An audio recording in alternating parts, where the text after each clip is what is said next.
Chapter 1326. On Huang Song's side, people's hearts were wavering, and the clouds were treacherous. On Jiang Pengji's side, it was in full swing. Of course, it was the others who were in full swing. She woke up naturally and stretched on the bed. The weather was getting colder, and the seal on the blanket was getting stronger. It took her a lot of effort to push away the clingy little demon. She changed, washed up, and started streaming. A new day had begun. Today is also a day full of vitality. In a streaming room, the salted fish noticed that Jiang Pengji was in a particularly good mood. Her smile was brighter than the clear sky outside. When the streamer marries, did the streamer pick up money today? What you said just now makes me suspect that you've been transported. Haitang Shuangzhe. Could it be that the long-cherished wish of the streamer has finally come true? Has the streamer finally given up on platonic love and pushed a certain guy? With that said, everyone really felt that the streamer was particularly refreshed today. After Jiang Pengji finished her breakfast, she picked her teeth with a bamboo stick. Her actions looked particularly unrestrained and unrestrained. Her brows relaxed, and she mysteriously flirted with the salted fish audience. There was indeed a fierce battle last night. The situation was unprecedentedly intense. The enemy couldn't withstand the impact and was defeated like a landslide. The audience sent naughty bullet screens such as "Yo, yo, yo, my streamer is amazing," and "Let me borrow a phone talk." Tudu Feichio. How fierce was the battle? Jiang Pengji said, blood splattered everywhere. Guikai Guo Fengxiao. Where's the enemy? Where's the enemy now? Jiang Pengji smiled and said, they abandoned their helmets and armor and were utterly defeated. They were exhausted last night and are still recuperating. The group of seasoned salted fish all revealed the same mysterious smile. Their streamer was really bold and unrestrained. Lao Ciji Lianmeng, let me say something. Streamer, you have to be gentler to others. Don't be too violent. Kaidian, I've been heartbroken twice on the same day. I have to bless you with tears in my eyes. Yewu Yinling, TSK, something doesn't feel right. According to the streamer's temper, it's impossible for her to publicize such a thing. The streaming room was in a mess. The salted fish audience all wailed about their heartbreak. The power of the army of heartbreakers was great. The news that Jiang Pengji had finally pushed a certain guy to his heart's content immediately hit the headlines. Because the fan base was too large, they didn't even manage to refresh twice before they awkwardly realized that the server had crashed due to them. Programmer, you're blaming me? Jiang Pengji was teasing the salted fish with a smile when she acutely sensed movement outside. She hurriedly sat up straight and looked serious. My lord, this is the account for last night's battle. Wei Ci and the rest finished working overnight. Jiang Pengji had just woken up when she delivered the results of the night's work. It included the number of casualties and various losses. The latter was to be recorded in the general ledger, while the former was to be distributed after the war. How many people died in a war? Depending on the degree of death, injury, and disability, the level of compensation and benefits will be different. One could imagine how heavy the workload was. These were things that Wei Ci would be busy with in the future, but he had no regrets. Back then, when Jiang Pengji entrusted him with the heavy responsibility of compensating the bereaved after the war, he knew how heavy the burden was. Jiang Pengji took a closer look. The number of casualties and losses were within her acceptable range. Compared to her loss, Huang Song's heart should be trembling with heartache, right? She called the others over and inquired in detail about the construction progress of the camp. It wasn't a detailed matter, but she grasped the key points steadily. The others didn't dare to skimp, so their efficiency was naturally high. Han Yu said, Huang Song failed in his sneak attack last night. He probably won't mobilize his troops in the next 2 days. If he doesn't move, I will, Jiang Pengji said. War is different from other things. It's best to end the battle quickly. Once winter came, it would be difficult to fight a war. The soldiers' winter clothing was also a huge expense. Han Yu asked, My lord, do you want to initiate the attack? Jiang Pengji nodded. She didn't want to fight a protracted war with Huang Song. This year, Hu County had lost 70% to 80% of its grain production. The loss made her heart ache. In order to avoid financial problems, she could only think of ways to save money. Han Yu said, "That's good. Our army can take advantage of Huang Song's low morale." Jiang Pengji also inquired about the training of the troops. Xie Zhe and the others didn't dare to delay and told her everything in detail. When she was done, it was time for lunch. Smoke rose from the back of the camp, and the air was filled with the fragrance of rice. The idle spectators who witnessed everything were speechless. They finally realized that they had been tricked by Jiang Pengji.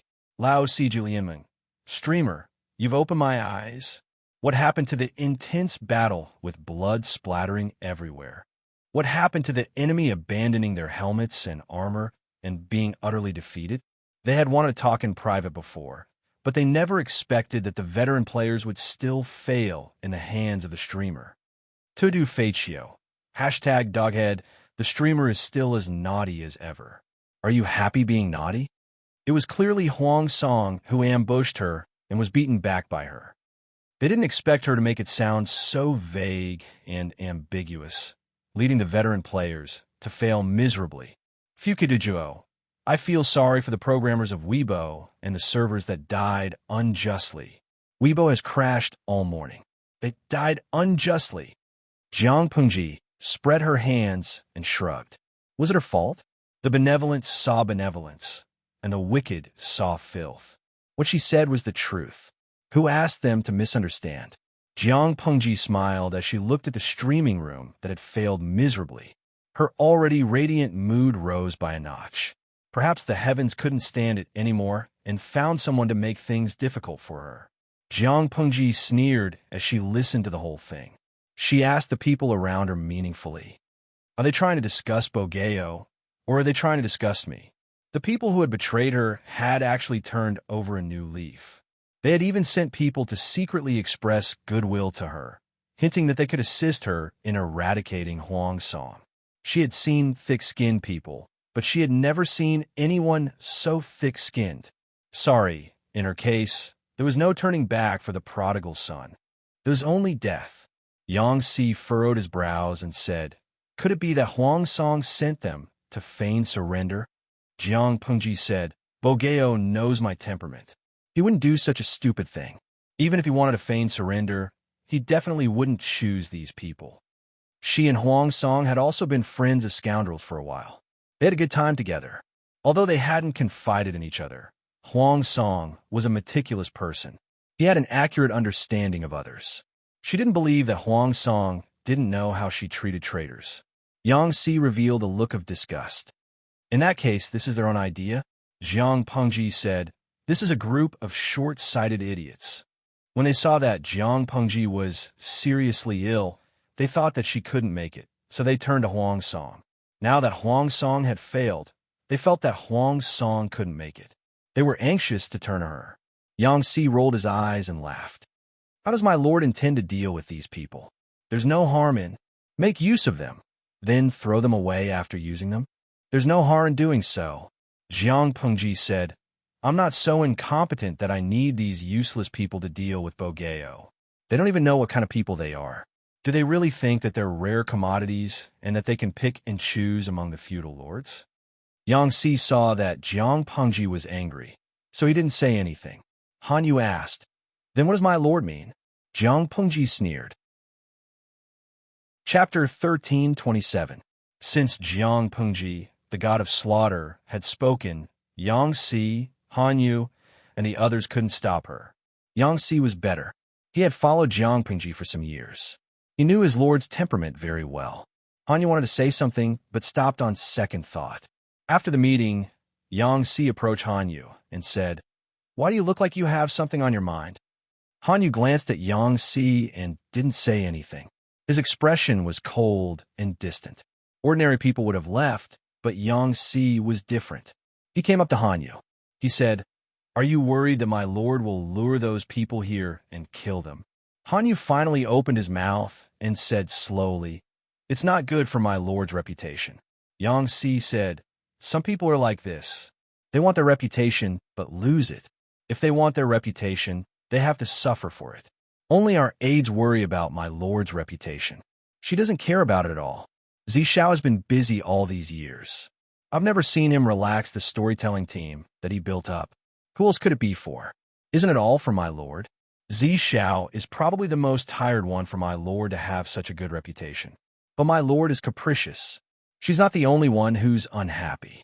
She can make a whole family unhappy.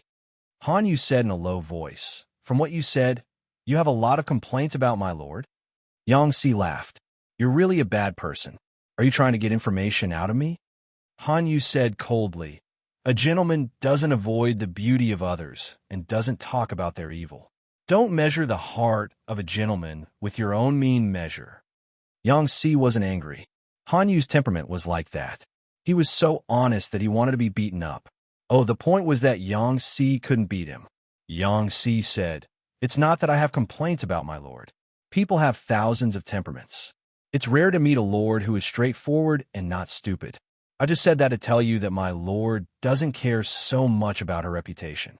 She really wants to kill you." Speaking of their lord, she was also a very strange person. If one were to say that she was honest, she was sometimes glib-tongued.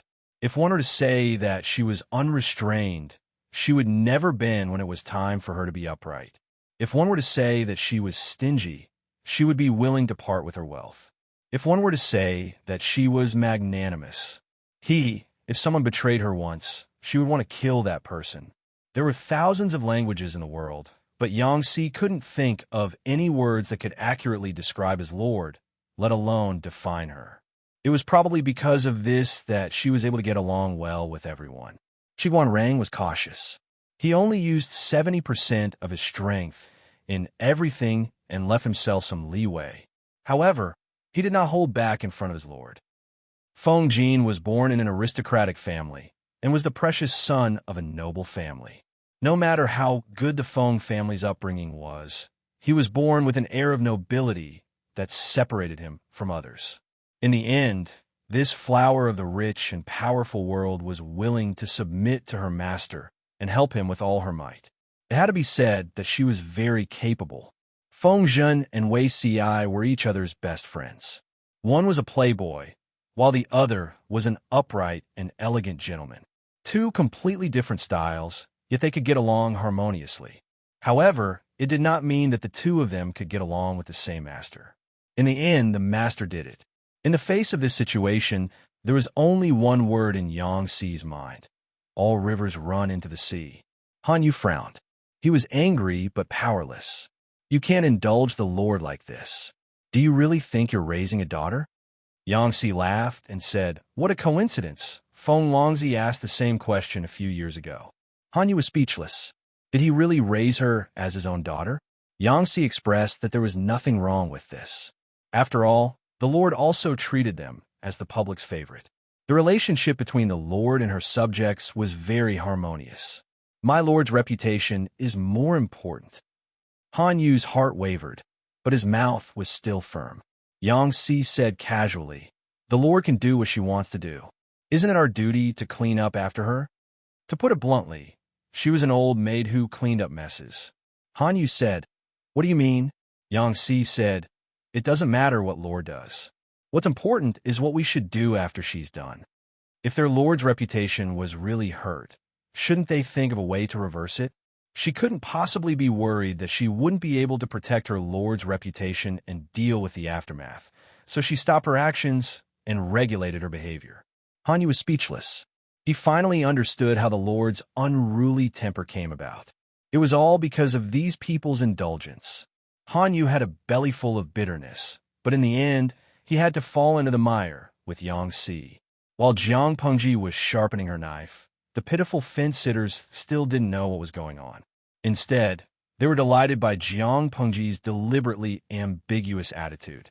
However, they didn't dare to make any moves.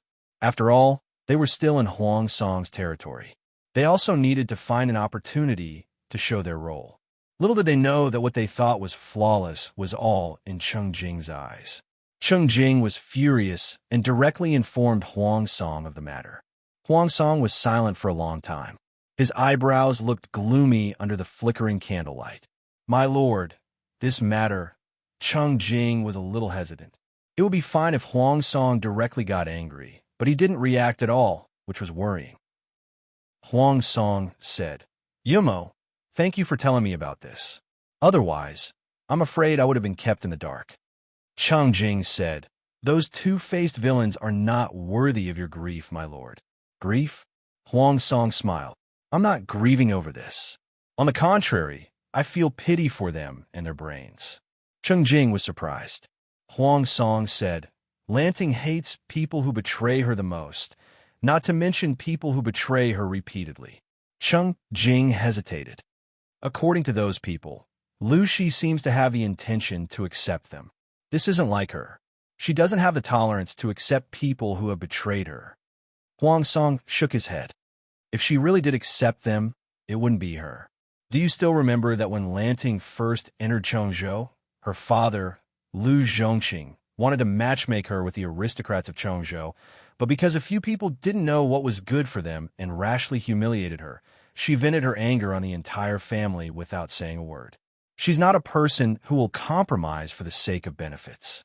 Anyone with a discerning eye would know that Jiang Pengji feigned civility with the aristocrats of Chongzhou. If she built a good relationship with them, she would even get help from them. What happened in the end? To put it bluntly, she couldn't stand being wronged. She could make others feel wronged, but if others made her feel wronged, she could punch them to death. She could be indifferent to the great benefits of Chongzhou, let alone others? Cheng Jing asked, My lord, do you mean that Lu Shi has other plans? There's no harm in fulfilling their wishes. We can also take advantage of the situation and make use of them. Huang Song's eyes darkened, and he sneered. Fulfill their wishes and give them some confidential information so that they can happily come to Lanting and claim credit. If Lanting sincerely accepts them, she'll fall into our trap. If she has other plans, it's just as well. We can use her to clean up the family. Such villains are indeed an eyesore. Chapter 1328. Cheng Jing sighed. This kind of person is not worthy of my lord's anger. Just leave this matter to me. Huang Song's expression was still not good. Even though the person who betrayed him was a fence-sitter, he still minded and was unusually angry.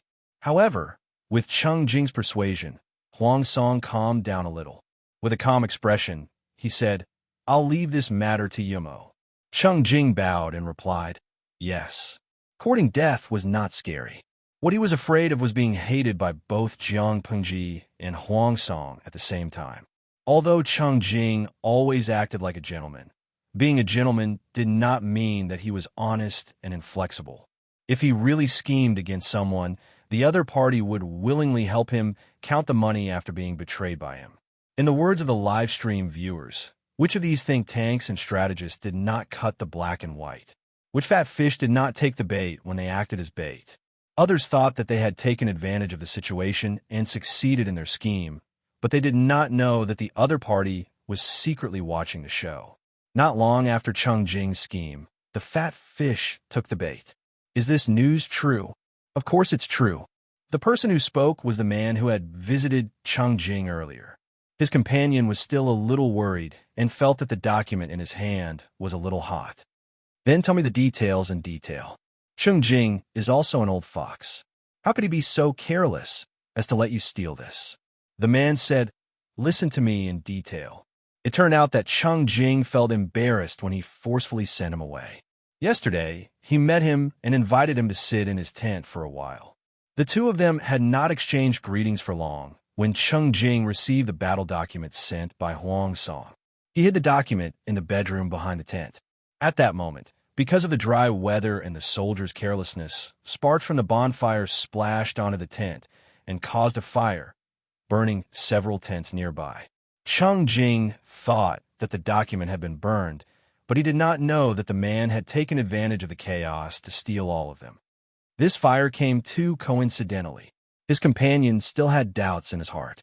The man said, What's so strange about this? It's not uncommon for a camp to catch fire. Do you think this is a trap?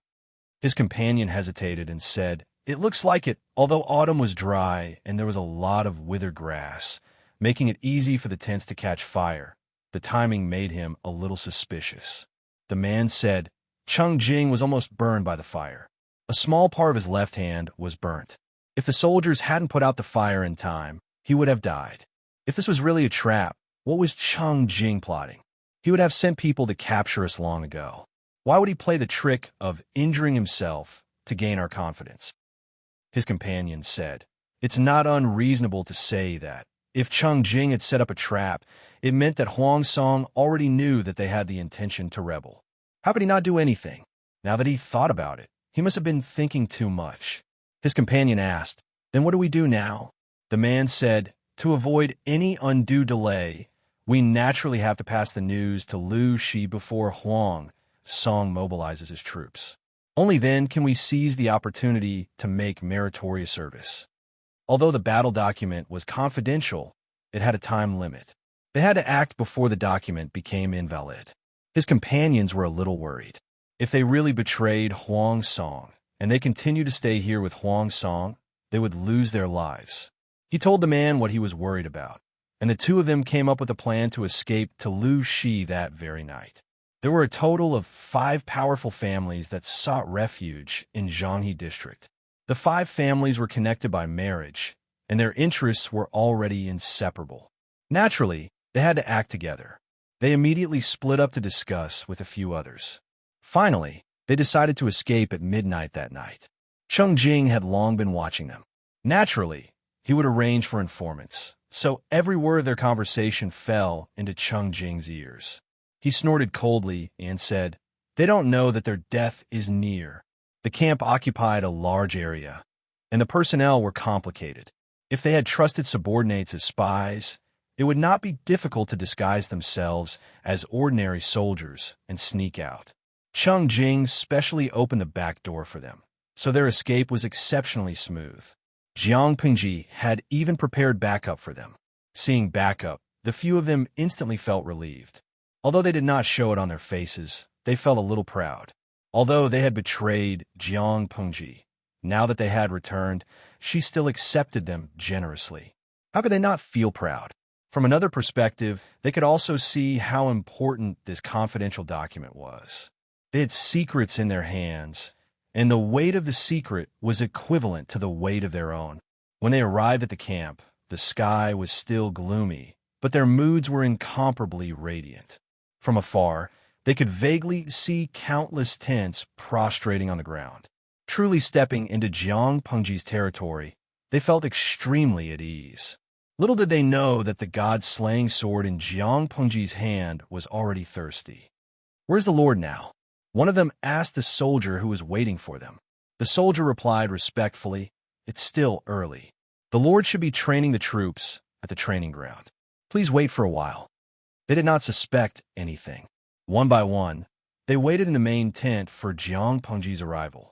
Even if they did not know how to read the situation, they did not dare to complain.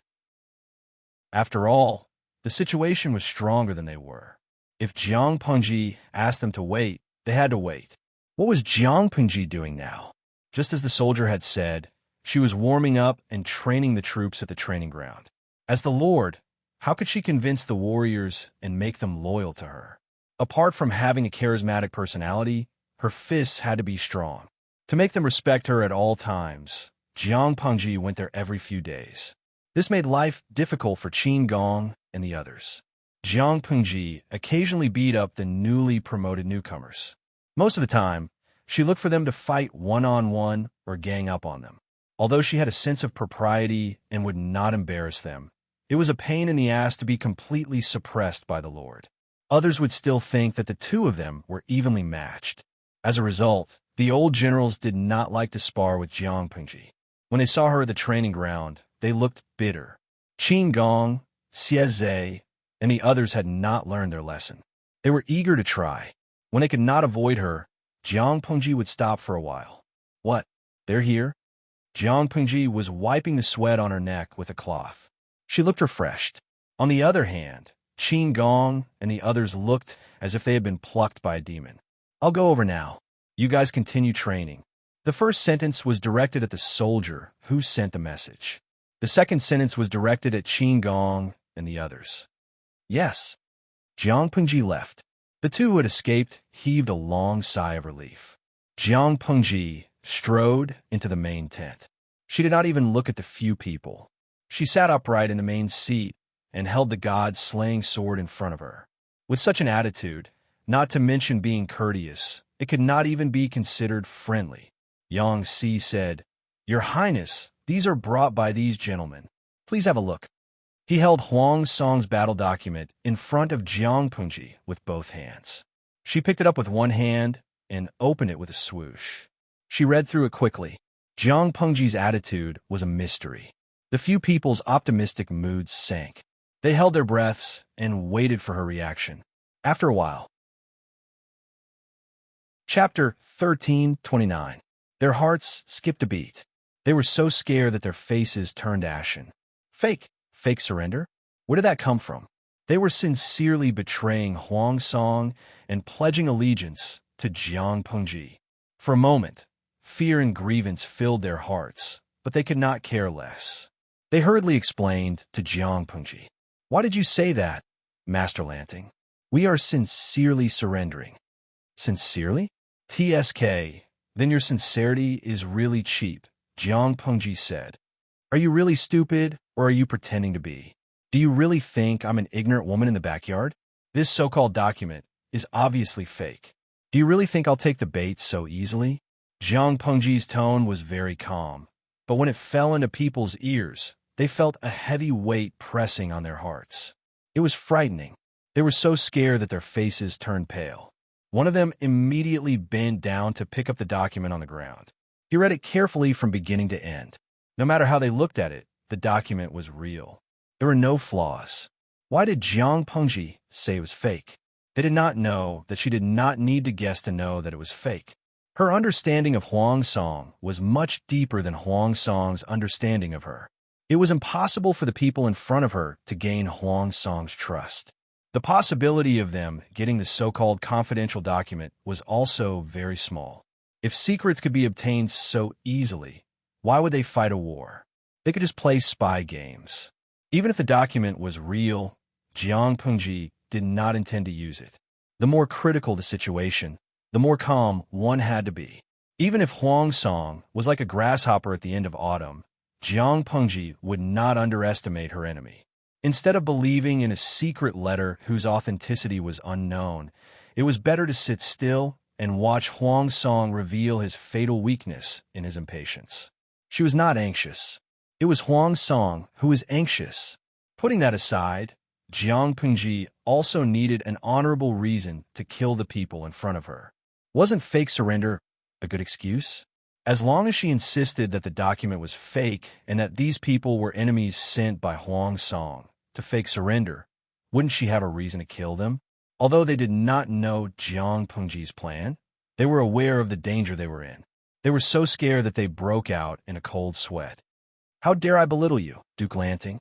They had looked down on them in the past, but Jiang Pengji's fists were tough.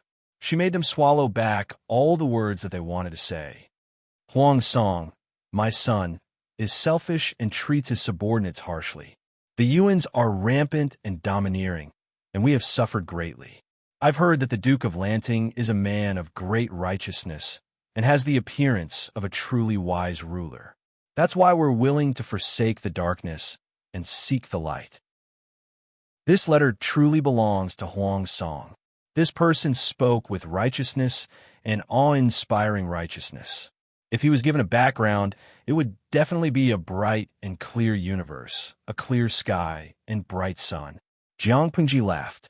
The audience in the streaming room was also in an uproar. Not last night's stars.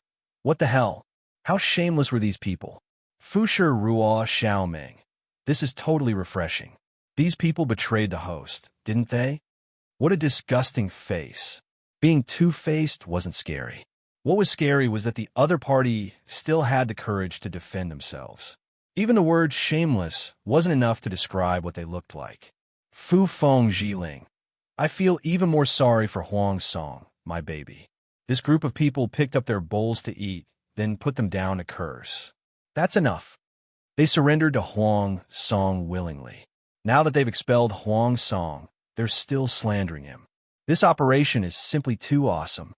Fat done Fu Yu. Tisk TSK.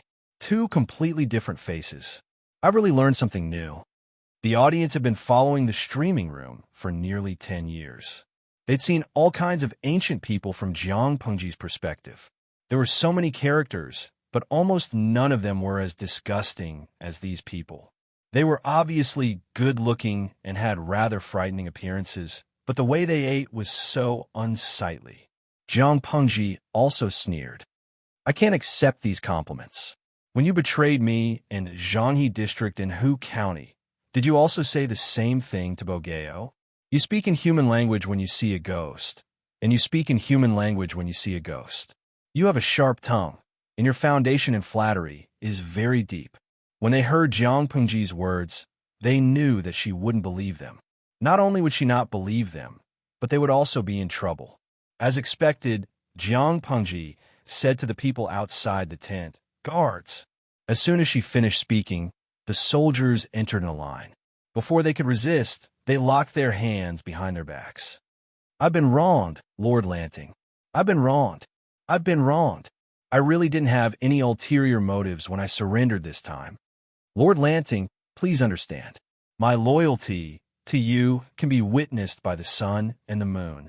I've been wronged. I've been wronged. Seeing such a situation, how could they still maintain their dignity? They immediately began to cry out their grievances. Every word was shouted out loud. Jiang Pengji knew that they were wronged, but that wasn't important. This kind of capricious villain was a scourge if left alive. He might stab her again someday. It was better to kill him to prevent future troubles. Jiang Pengji sneered. Take them all away. After beheading them, hang their heads outside the camp for Bogeo to have a good look. When they heard this, they struggled even more fiercely. The soldiers were not to be trifled with. Their palms were broad and powerful. They clamped them firmly like iron pincers, making it impossible for them to break free. Jiang Pengji glanced at the god-slaying sword. Her eyelids drooped slightly. These traitors were not worthy enough for her to draw her sword. Not long after, a few screams came from outside the tent. The heavy heads fell to the ground and rolled twice. Blood splattered on the ground and dyed the soil. Reporting, my lord. They've been beheaded. Jiang Pengji said, hang them. Remember to wash their faces so that the enemy can see them clearly. At noon, Huang Song received the news. He laughed bitterly and said, Lanting still has an old temper. She killed them just like that. Cheng Jing was also surprised by Huang Song's understanding of Jiang Pengji. They were on opposing sides, but the Lord still addressed her by her first name. Was this considered a form of love-hate relationship? Then should we still set up an ambush? Huang Song said, Lanting has most likely seen through that the document is fake. It's useless to set up an ambush. Instead, we'll make a fool of ourselves. Cheng Jing said, if that's the case, we can only make other plans. Before the sky had completely darkened, there was a commotion outside the camp. Reporting to my lord, the enemy outside the camp has issued a letter of challenge. Huang Song hurriedly took the letter of challenge. The handwriting on it was Jiang Pengji's. The content was in accordance with her usual style, sharp and domineering. Once again, he gathered everyone for a discussion. This letter of challenge caused even more waves. Lanting has stated that the two armies will have a decisive battle. Does anyone have a countermeasure? Everyone looked at each other. If the two armies confronted each other head-on, it would be a direct confrontation. The number of our troops is inferior to the enemy. If we confront each other now, it will be extremely disadvantageous for us. Someone said sarcastically, the two armies haven't even fought yet, but they're already praising the enemy. Chapter 1330. Lanxue Yuyu. Awesome, my streamer. So there really was a letter of challenge in ancient times. Xingyue Tianyun. That's not the point. The point is that my mind is filled with Zhuge Liang sent a letter of challenge to us for a decisive battle tomorrow. How should we fight the enemy? Am I overthinking it? Or have I logged too much on Bilibili? I'm looking forward to the streamer and Huang Song quarreling in front of the battlefield. In this season, the days were short and the nights were long. The sky darkened early. Before the end of the broadcast, it was already dark outside. The battle would begin the next day. Jiang Pengji took her time tonight. Her slender fingers played with the bean-sized candlelight. No one knew what she was thinking. Unbeknownst to her, outsiders thought that Jiang Pengji was daydreaming, but she was actually investigating the surrounding environment. Because Huang Song's battle was very important, Jiang Pengji did not dare to take it lightly. She did not give Huang Song a chance to sneak an attack. Almost every day, she had to spread out her mental strength to investigate the enemy within 100 miles. There was no progress before, but today there was a different discovery. She furrowed her brows in deep thought. As she withdrew her mental strength, she guessed the origin of the troops. Tomorrow was the decisive battle. She did not want to be attacked by an unknown enemy halfway through the battle. Jiang Pengji shouted to the outside, "Quickly summon the generals. Tell them that I have something important to discuss." She suddenly shouted. Qin Gong and the others naturally rushed over without even taking off their armors. Tomorrow's decisive battle. Jiang Pengji glanced at the few of them and pointed to two newly promoted newcomers. The profession of a general was obtained through military merits. Not only did it require a certain amount of luck, but it also required a stage to perform. Jiang Pengji was quite generous in this aspect. This was also one of the reasons for the internal unity. She then said to Xieze, "Yuan Gui, you will lead the troops to guard the rear tomorrow." Xieze originally thought that there would be some people, but he was dumbfounded when he heard this. Why? Why was he the one guarding the rear? Xieze was the vanguard general. Logically, he should be the vanguard. She changed her mind at the last minute and transferred him to the rear. He plucked up the courage to ask. Jiang Pengji also gave him a reason. Jiang Pengji said seriously, "I just received a secret report. There will be changes in the battlefield tomorrow. I asked you to guard the rear out of consideration as a whole."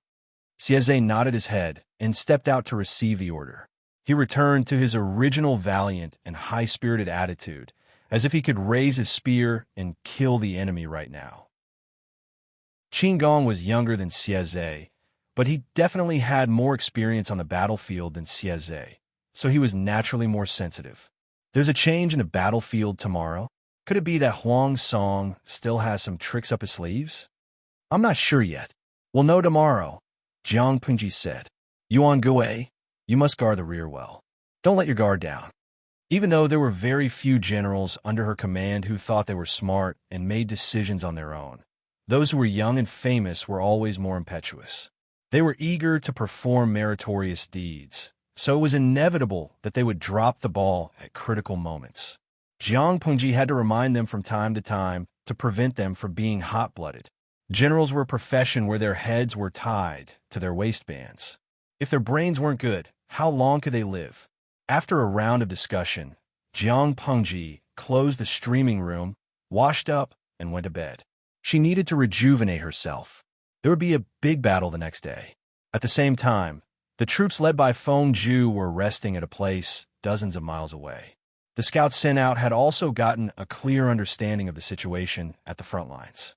Knowing that the decisive battle between his lord and Jiang Pengji had yet to begin, Feng Zhu heaved a long sigh of relief. He had finally made it in time. The general hesitantly asked Feng Zhu, "Military counselor, should we rush over to meet up with our lord tonight?" Or Feng Zhu shook his head and said thoughtfully, "If we rush over tonight, most of our troops will be exhausted. They won't have much combat power left. How can we help our lord tomorrow? It's better to let the army rest for a while. When the two armies face off tomorrow, you and I will lead the troops to launch a sneak attack from behind while Lu Shi is lax. We'll take her by surprise and attack her when she's unprepared. This will definitely cause Lu Shi to panic. In this way, the pressure on our lord's side will be reduced." Feng Zhu withdrew his troops from the front lines. In order to confuse Qiguanrang, he specially led his troops to take a detour to mislead Qiguanrang, making him think that he was not rushing to the front lines, but had sent his troops back to reinforce Haozhou. In other words, Jiang Pengji did not know that Feng Zhu's troops had already arrived. In this way, Jiang Pengji would be defenseless when Feng Zhu launched a sneak attack from behind tomorrow. How could they know that Jiang Pengji was different from them? She had long noticed Feng Zhu's actions. The next day, the sky was dimly lit, and the morning sun shone faintly. The troops of the two armies confronted each other in the cold wind. Banners fluttered in the wind, and the battlefield was filled with a somber atmosphere. The banners with the word Lu or Huang written on them fluttered in the wind, making a loud sound. The swords and spears flashed with cold light, reflecting the resolute faces of their owners. The morale of the troops was twisted into a ball. The murderous aura of the military formation filled the sky, and even the air was cold. Under such an atmosphere, the salted fish in the streaming room did not dare to joke. Jiang Pengji was dressed in red clothes and silver armor. Her red tassel helmet covered most of her face, but it could not hide the undercurrent that surged in her eyes. Behind her, the troops wore bright armor and were in high spirits. Their morale had reached its peak. In the face of such a lineup, it was impossible for Huang Song's side to not feel pressured. However, he had no way out. Huang Song closed his eyes and opened them again. His eyes were calm. If it was in the past, fighting a war had to follow procedures. Nowadays, it was more and more casual. Fighting a war was fighting a war. Huang Song was not foolish enough to suggest a battle between generals. He knew that Jiang Pengji's martial strength alone was enough to challenge everyone, regardless of whether it was one-on-one, or a group fight. Under such circumstances, the troops of the two sides seemed to have no other activities other than fighting. They could not possibly let more than 200,000 people watch their lord chat in front of the battlefield. Could they? Beat the drums. At the command, the drummers pushed out hundreds of war chariots with big cowhide drums. Dong, dong, dong. The sound of the war drums boosted the morale of the whole army. Jiang Pengji also raised her hand and waved, indicating that the war drums could begin. The military formation stretched for several miles. The two armies added up to more than 200,000 troops and horses. They had to rely on this method to transmit all kinds of information. The beating of the drums was not only to boost morale, but also to inform the troops. Everyone perked up. Those who were absent-minded came back to their senses. Those who were sleepy woke up. The big battle was about to begin. Jiang Pengji was the commander-in-chief for this battle. Although Luo Yue was capable, he had been squatting in the rear to deal with security and border defense all year round. He did not have much actual experience in commanding troops. Regarding this, Luo Yue was not the least bit unwilling. If the Lord commanded the troops, it meant that she could not act recklessly. Qin Gong and the others rubbed their palms together. Every one of them was in high spirits. Without waiting for Jiang Pengji to give the order, the enemy troops could not hold back anymore. Shouts of kill resounded through the sky, causing pain in one's ears. The soldiers who carried the flags waved the flags. It was as if black clouds were floating in the sky. The soldiers who beat the drums worked even harder. Because they used all their strength to beat the drums, the muscles on their arms tightened. One arm was as thick as an ordinary person's thigh. Their oily sweat soaked their skin until it glistened. Jiang Pengji smiled, drew her sword, and gave the order. Chapter 1331. The cavalry played a pivotal role on the battlefield. Without large-scale popularization or further development of firearms, the myth of the cavalry was almost unbreakable. It was not that the cavalry could not be dealt with, but the price paid was far greater than the gains. This was also the horror of the cavalry. The cavalry was extremely mobile, whether it was a joint attack or a roundabout retreat. How could the two-legged people outrun the four-legged horses? Their ability to collide and kill was also one of the cornerstones of the cavalry myth. In addition, ancient wars were very dependent on military formations, which could be integrated into a whole, thus achieving a sublimation from quantitative change to qualitative change. Not only could the cavalry collide and cut the military formation, but it could also prevent the enemy from being able to form an effective defense or attack. Jiang Pengji's cavalry not only consisted of light cavalry, but also heavy cavalry that had defeated the northern borderline. One light cavalry and one heavy cavalry cooperated with each other. Whether it was an attack or something else, the effect was naturally stronger than that of a single unit. Huang Song attached so much importance to her that he naturally knew this. In order to deal with this terrifying cavalry battalion, he discussed with everyone for a long time and finally came up with a way to slightly restrain them. They adopted a more flexible and changeable military formation. At the same time, they avoided the sharp edge and lured the enemy into the formation, then strangled them. The cavalry that ran were wolves and tigers.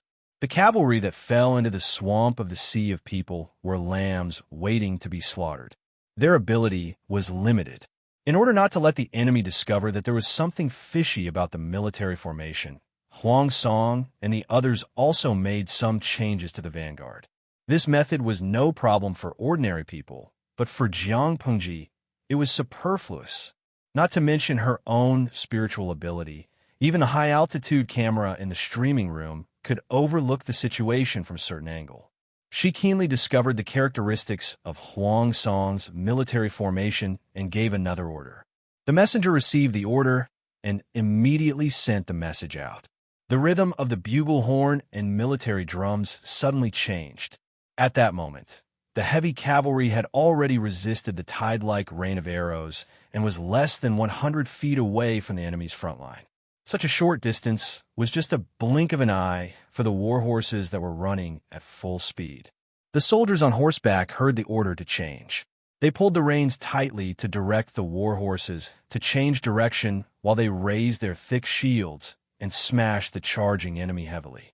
The enemy used a joint attack technique to stab the war horses under the cavalry. Even though the war horses were wearing thick armor, they still neighed in pain. The heavy cavalry under Jiang Pengji burned a lot of money. The weight of the men and horses could be called human-shaped tanks. Along the way, it was the most violent and powerful suppression. That kind of strength was not something that an ordinary body of flesh and blood could withstand. They broke through in an instant, but they didn't go straight in. Instead, they charged towards the flanks of the enemy in a wide arc. It was even simpler for the light cavalry.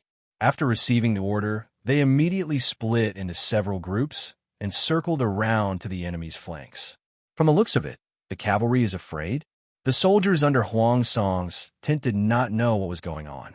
Only Huang Song and his men, who had been paying close attention to the battlefield, were shocked. The cavalry wasn't scared. They knew that there was a trap in front of them, so they didn't want to make unnecessary sacrifices. Instead, they decided to attack the two flanks where the defense was weaker. When Cheng Jing thought of this possibility, he secretly clenched his fists. At the same time, he was in disbelief. His opponent's reaction was too fast. Compared to Cheng Jing's calmness, Huang Song's reaction was much more obvious. Huang Song murmured, "Lanting, oh Lanting, you're really my nemesis." Even though his heart was heavy, Huang Song did not reveal a dejected expression. He was the Lord. If he panicked, what would happen to his subordinates? Because the cavalry didn't really affect the enemy's main force. When the two armies collided, the situation of the battle could be said to be tragic. Jiang Pengji looked at the situation on the battlefield. She suppressed the urge to join the battle. Instead, she calmly commanded the dispatches and reinforcements. Watching from afar, Han Yu couldn't help but sigh. "My lord really has the demeanor of a brave general." Yang Si added, "My lord also has the wisdom of a strategist." Fortunately, there is only one lord like this. If there were a few more, wouldn't the strategists and generals lose their jobs and be laid off? At the same time, Wei Si had a solemn look on his face. He knew that the balance of the battlefield was slowly tilting towards his lord. However, Feng Ju, who was under Huang Song's tent, still hadn't appeared. This made him a little worried for no reason. Wei Si would not underestimate anyone who had lived in troubled times. After all, Feng Ju was an important minister who had once assisted His Majesty. While he was deep in thought, the front line was already in a mess. Not long after, there were corpses lying on the ground. The battle cries of the two sides not only resounded in the sky, but even the gravel on the ground trembled slightly. Luo Yu was in charge of the left wing, Qin Gong was the vanguard, and the right wing was led by Jiang Nongqin, who was newly promoted. Both sides infiltrated each other and fought each other. If not for the difference in clothes, they really wouldn't be able to tell who was the enemy. Someone had just killed the enemy with one foot, and then his body was pierced through by the enemy's weapon. Yang Si seemed very calm, but his eyes kept drifting in a certain direction. In fact, even if he sat on horseback, this altitude was not enough to cross over the wall of people. But he could not help but want to see. It didn't matter in the past, but after clarifying his intentions, he felt that there was nothing more torturous than the combination of civil and military. What was a general? It was a precarious profession, and the battlefield was so chaotic that even immortals could be accidentally injured. Besides, how worrisome. Han Yu rolled his eyes, glanced at him, and asked, "What are you worried about? The situation is favorable to our army. What are you worried about?" Yang Si said, "You don't understand. This is concern." Han Yu sneered. "My son, Han Run, has been studying at the Golden Scale Academy for a long time. A single man who didn't even have a wife mocked him for not knowing how to care for his wife and daughter. Who gave him the courage? Yang Si. Perhaps it was the Lord?" Han Yu didn't have much contact with Jiang Nongqin, but he knew that she was unusually quiet. Although she was a woman, she was no less than an ordinary general. To be honest, in his opinion, Yang Si was a rotten piece of wood, and he really couldn't afford to be associated with her. If Yang Si knew about this, he would definitely explode in anger and draw his sword to hack Han Yu. Jiang Nongqin was leading the right wing to deal with the enemy.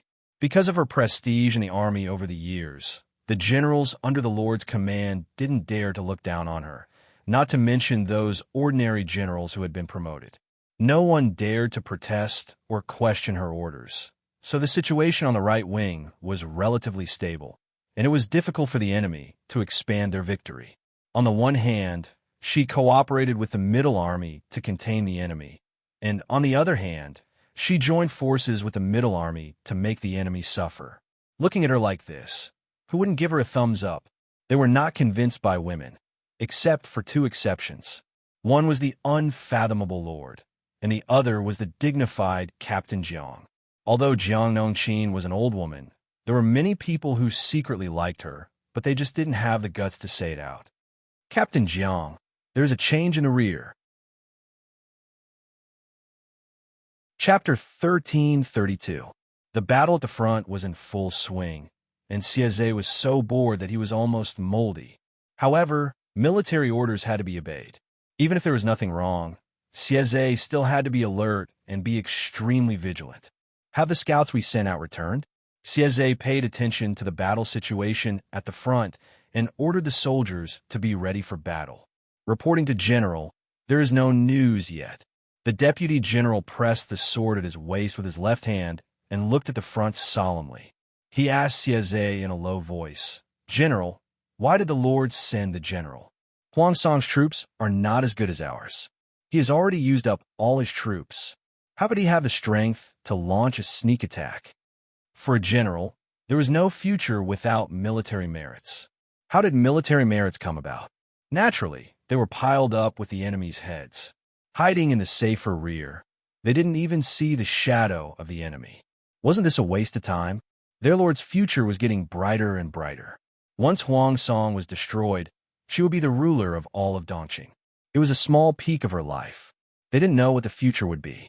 Did the Lord want to establish a stable country or continue to expand? If it was the latter, it would be best. If it was the former, one less battle meant one less chance to be promoted.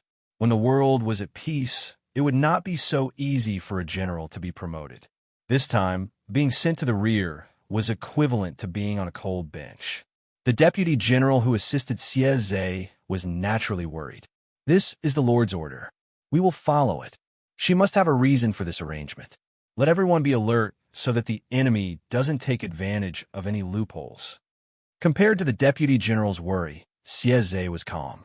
He raised his hand and took out a handkerchief from his armor to wipe the shiny shaft. He lowered his eyes and said, "If there is any trouble at the rear, the Lord will punish us. Neither you nor I can afford to bear the consequences." The deputy general thought of his lord's temper and suddenly sweated profusely. Of all the people he questioned the Lord's orders? I will do it now. The deputy general immediately left. Sieze recalled the deputy general's words and frowned slightly. Although he was not the Lord's die-hard fan, the Lord made decisions like a god and rarely made mistakes. The Lord said that the enemy might launch a sneak attack at the rear, so this news was most likely true. The only problem was, when would the enemy appear? The rear was too comfortable, and the soldiers were more or less relaxed. This was not a good sign. Sieze could only send someone to constantly remind the soldiers in his tent not to be careless. Report. Just as the deputy general was about to report to Sieze, he heard a shout in his ear. What happened? The person said, "We found a bloodied warhorse just now." The deputy general was shocked and quickly said, "Let's go and take a look."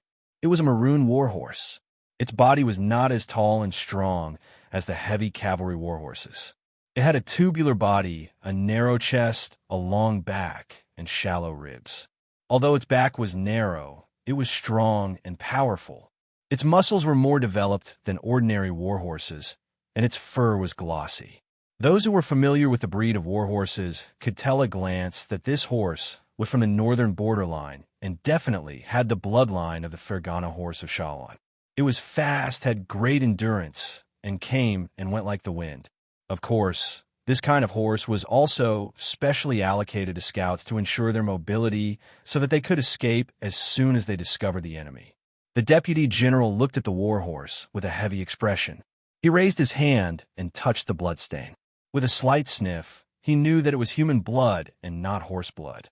The soldier said, "Deputy General, this warhorse's abdomen is slightly injured." The deputy general looked in the direction that the soldier was pointing and saw a palm-long wound on the side of the horse's abdomen. Some of the blood had already coagulated. With his many years of experience, he could tell at a glance what kind of sharp weapon had caused the wound. "The horse is back. Where's the person?"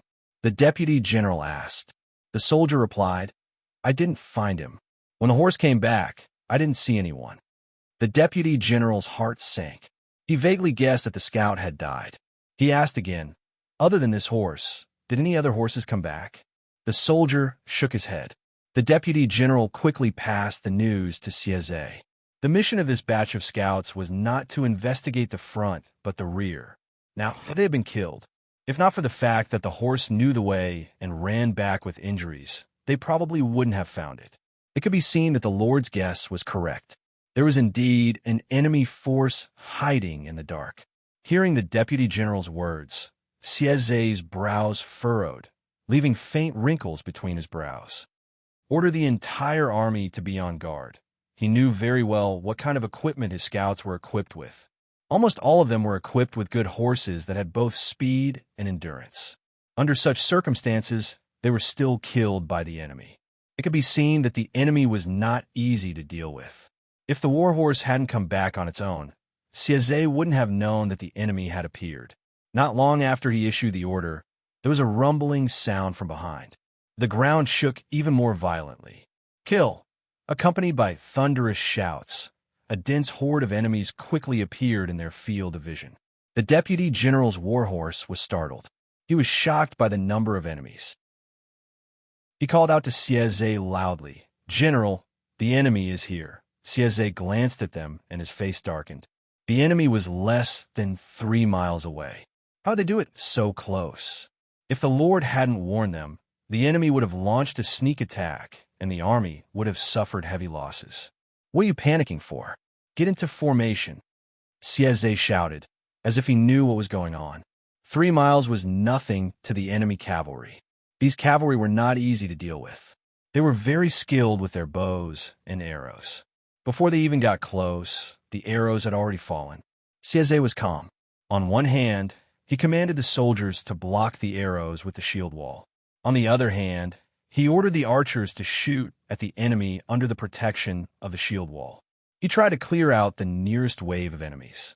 However, the distance between the two sides was too short. The archers couldn't shoot more than a few rounds. The enemy cavalry opened the way, and the troops behind them followed closely. There were tens of thousands of them. Seeing that the enemy cavalry was close, Sieze ordered the soldiers to line up with spears more than 10 feet long. They stabbed the enemy's warhorse's sternum, abdomen, and eyes. However, the mobility of the cavalry was a headache for all troops. The spears could only hinder them for a while. Jiang Pingji was the first to notice the unusual movements in the rear, but she didn't show it. Instead, she focused on the situation at the front. In order to deal with the sneak attack, she gave Xie Zhe a lot of manpower. Not only was Xie Zhe's military ability questionable, but the quality of his own troops and the quality of his own troops were also questionable. When the news of the sneak attack came, everyone was shocked. Only Jiang Pingji was calm, as usual. She said, "Believe in Yuan Gui." She had given the enemy a warning, which was equivalent to cheating. Jiang Pingji would definitely beat him up.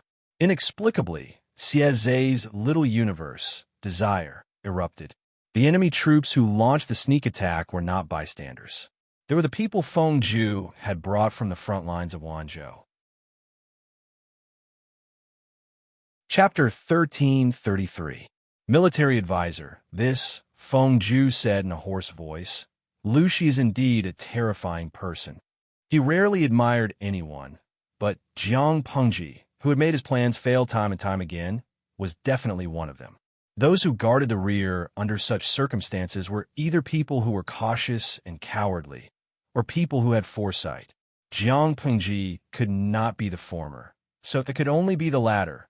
She had long guessed that Feng Zhu would lead the troops to attack the rear. What should we do now? The general looked anxious. His tough and rugged face was full of worry, and fine beads of sweat appeared on his forehead. What should we do? Feng Zhu said, "There's no turning back. Of course we fight." Should he order the army to retreat because the enemy was on guard? The general looked embarrassed, as if he had realized that he had asked a stupid question. Little did he know that Feng Zhu was in a difficult position. The troops he led to attack Jiang Pingji's rear and coordinate with the front line would more or less boost the morale of Huang Song's main force. If he withdrew his troops to avoid the enemy's vanguard, the morale of the front line would inevitably collapse, and they would be like stray dogs. Therefore, even if he had to fight to the death, he could not take a step back. The matter of Jiang Pingji's rear being attacked was not only heard by Jiang Pingji and the others, but also by Huang Song, who was overseeing the army in the middle. After thinking about it, Huang Song still could not guess the identity of the person until Cheng Jing's words woke him up. "Lord, that must be Huaijia's troops." Cheng Jing counted the time with his fingers. The unfamiliar troops that attacked Jiang Pingji's rear must have been led by Feng Zhu. There was no one else but him. Huang Song was delighted. He quickly ordered his men to continue beating the drums to boost the morale of the soldiers. The drum beats fell like a rainstorm. Before Jiang Pingji could move, she suddenly caught a glimpse of a bullet screen. Her fingers trembled, and her perfect expression almost revealed a flaw. Zhang Kutangxia, beating the drums on the battlefield. This is the same principle as playing dynamic music on a sports bike. Is it to stimulate the adrenaline? Tudu Faccio. To the previous poster, "You're so naughty. How do you expect me to look directly at the background music of a sports bike?" War drums indeed had the effect of stimulating morale, but it had another important meaning, which was to convey orders and warnings. Soldiers fighting was not like TV dramas. Everyone knew martial arts, and fighting was as fancy as dancing. They only knew the simplest movements. Without martial arts, they were not afraid. With so many of them working together to attack at the same time, their lethality was not weaker than that of a martial arts master. According to the different drum beats, they attacked together, defended together, and chased after the enemy together. After all, this was an era without mobile phones, wireless Bluetooth, or even electronic loudspeakers. Huang Song gave the order to attack, and the drummers increased their tempo and frequency, oppressing the enemy with their momentum. If they could break through the enemy's line of defense in one go and inflict heavy casualties on the enemy, the morale of the soldiers would continue to rise. The soldiers under Jiang Pingji's command also noticed the changes in the rear. The frontline soldiers were timid for a moment. Before they could react, the enemy had already pounced on them like wolves and tigers. Perhaps the injuries on his body were not fatal, but the enemy's stomp was enough to turn him into a bloody pulp. Seeing the situation, Jiang Pingji immediately changed her tactics and adopted a defensive formation to defend against the enemy. The morale on Huang Song's side was not stable. As long as Feng Zhu's army could not break through the rear and the frontline soldiers could not defeat the enemy, the morale of Huang Song's army would definitely plummet over time. When the time came, Jiang Pingji would give the order to switch from defense to offense and destroy the enemy's psychological defense in one fell swoop. She was calm and unhurried, issuing military orders one after another. Sure enough, Huang Song's side could not gain any advantage. On the other side, Xie Zhe's side had also stabilized the situation. Not only did he not allow the enemy to advance any further, but he also forced them to retreat a little. Today's battle is of utmost importance. Xie Zhe shouted loudly, "I will live and die with you all." As he spoke, he took the lead and killed 2 enemies. The surrounding soldiers were greatly encouraged. Xie Zhe's martial arts skills were comparable to Li Yun's. Both of them gave it their all, but the odds of winning were 50-50. The long spear in his hand was like a part of his body. Under his control, a silver dragon-like light flashed in the air, piercing through flesh like lightning and taking away a few lives in an instant. After killing a few people, Xie Zhe gave several more orders in succession. The 2 sides were in a stalemate. It seemed that they were evenly matched, but Feng Zhu knew very well that as time went on, he would be the one who would lose. The army had set off from the front line of Wanzhou. Even though they had rested and reorganized halfway, the soldiers' bodies and spirits had not fully recovered. The enemy was different. Feng Zhu was thinking of countermeasures, but how could the battlefield be controlled by the wisdom of 1 or 2 people? Jiang Pengji observed the situation and suddenly said, "Bogeo is about to lose." Looking at the situation on the battlefield, she did not have much of an advantage. Even if Huang Song was going to lose, it was impossible for him to lose so quickly. At the same time, Yang Si crossed his arms, twirled his neatly trimmed beard, and said, "Huang Song's momentum is lost." Hanya nodded. Why were the 3 of them so sure? Because they had all heard that there was a problem with the rhythm of the enemy's drums. The pitch, rhythm, and density of the drum beats all represented different meanings. Beating the drums to advance the troops, and stopping when the drums sounded. The enemy's drum beats were clearly for an attack, but the enemy had the intention to retreat. This was a clear sign that their morale had plummeted. Apart from that, the drummers' morale was low and they were distracted, so much so that the war drums made a few mistakes. This was fatal on the battlefield. Jiang Pengji saw that the timing was just right. She struck while the iron was hot and gave the order to attack. For a moment, the army pounced on the enemy like a dam that had been opened. The war drums also became louder and more intense. With one side rising and the other falling, Huang Song's troops were even more disadvantaged. Huang Song's face was livid. He clenched his molars tightly, and the blue veins on his forehead bulged. At that moment, a general who was covered in blood rushed over on horseback. He had suffered serious injuries and almost fell off when he dismounted. "My lord, our front line has fallen." Huang Song closed his eyes tightly and said through gritted teeth, "Retreat, retreat." As soon as the order to retreat was issued, the soldiers who heard it hurriedly turned around and retreated. All of them only wanted to escape, which made it easy for the enemy who was chasing after them. Jiang Pengji's side pressed on with a spurt of energy and pursued the enemy. The number of corpses left behind by the enemy's retreat was almost equal to the previous losses. The front line won a great victory. Feng Zhu, who was in the rear, was also affected and quickly fell into a disadvantageous position. Jiang Pengji's gaze was distant. Her left hand gently stroked the hilt of the god-slaying saber at her waist. After a while, she said, "Summon Captain Jiang. Mobilize 5,000 troops and horses and follow me." When Yang Si heard this, his nerves tightened with a clang. Hanyu was a little slow to react. His lord was going to, "My lord, don't chase a cornered enemy." Yang Si widened his eyes and squeezed out the words that even he himself did not believe. "Take advantage of their weakness and kill them." Jiang Pengji sneered. I only know how to beat a drowning enemy. When Jiang Nongqin received the news, she mobilized 5,000 elite cavalrymen without hesitation. No matter whether the Lord's orders were right or wrong, they were golden rules to her.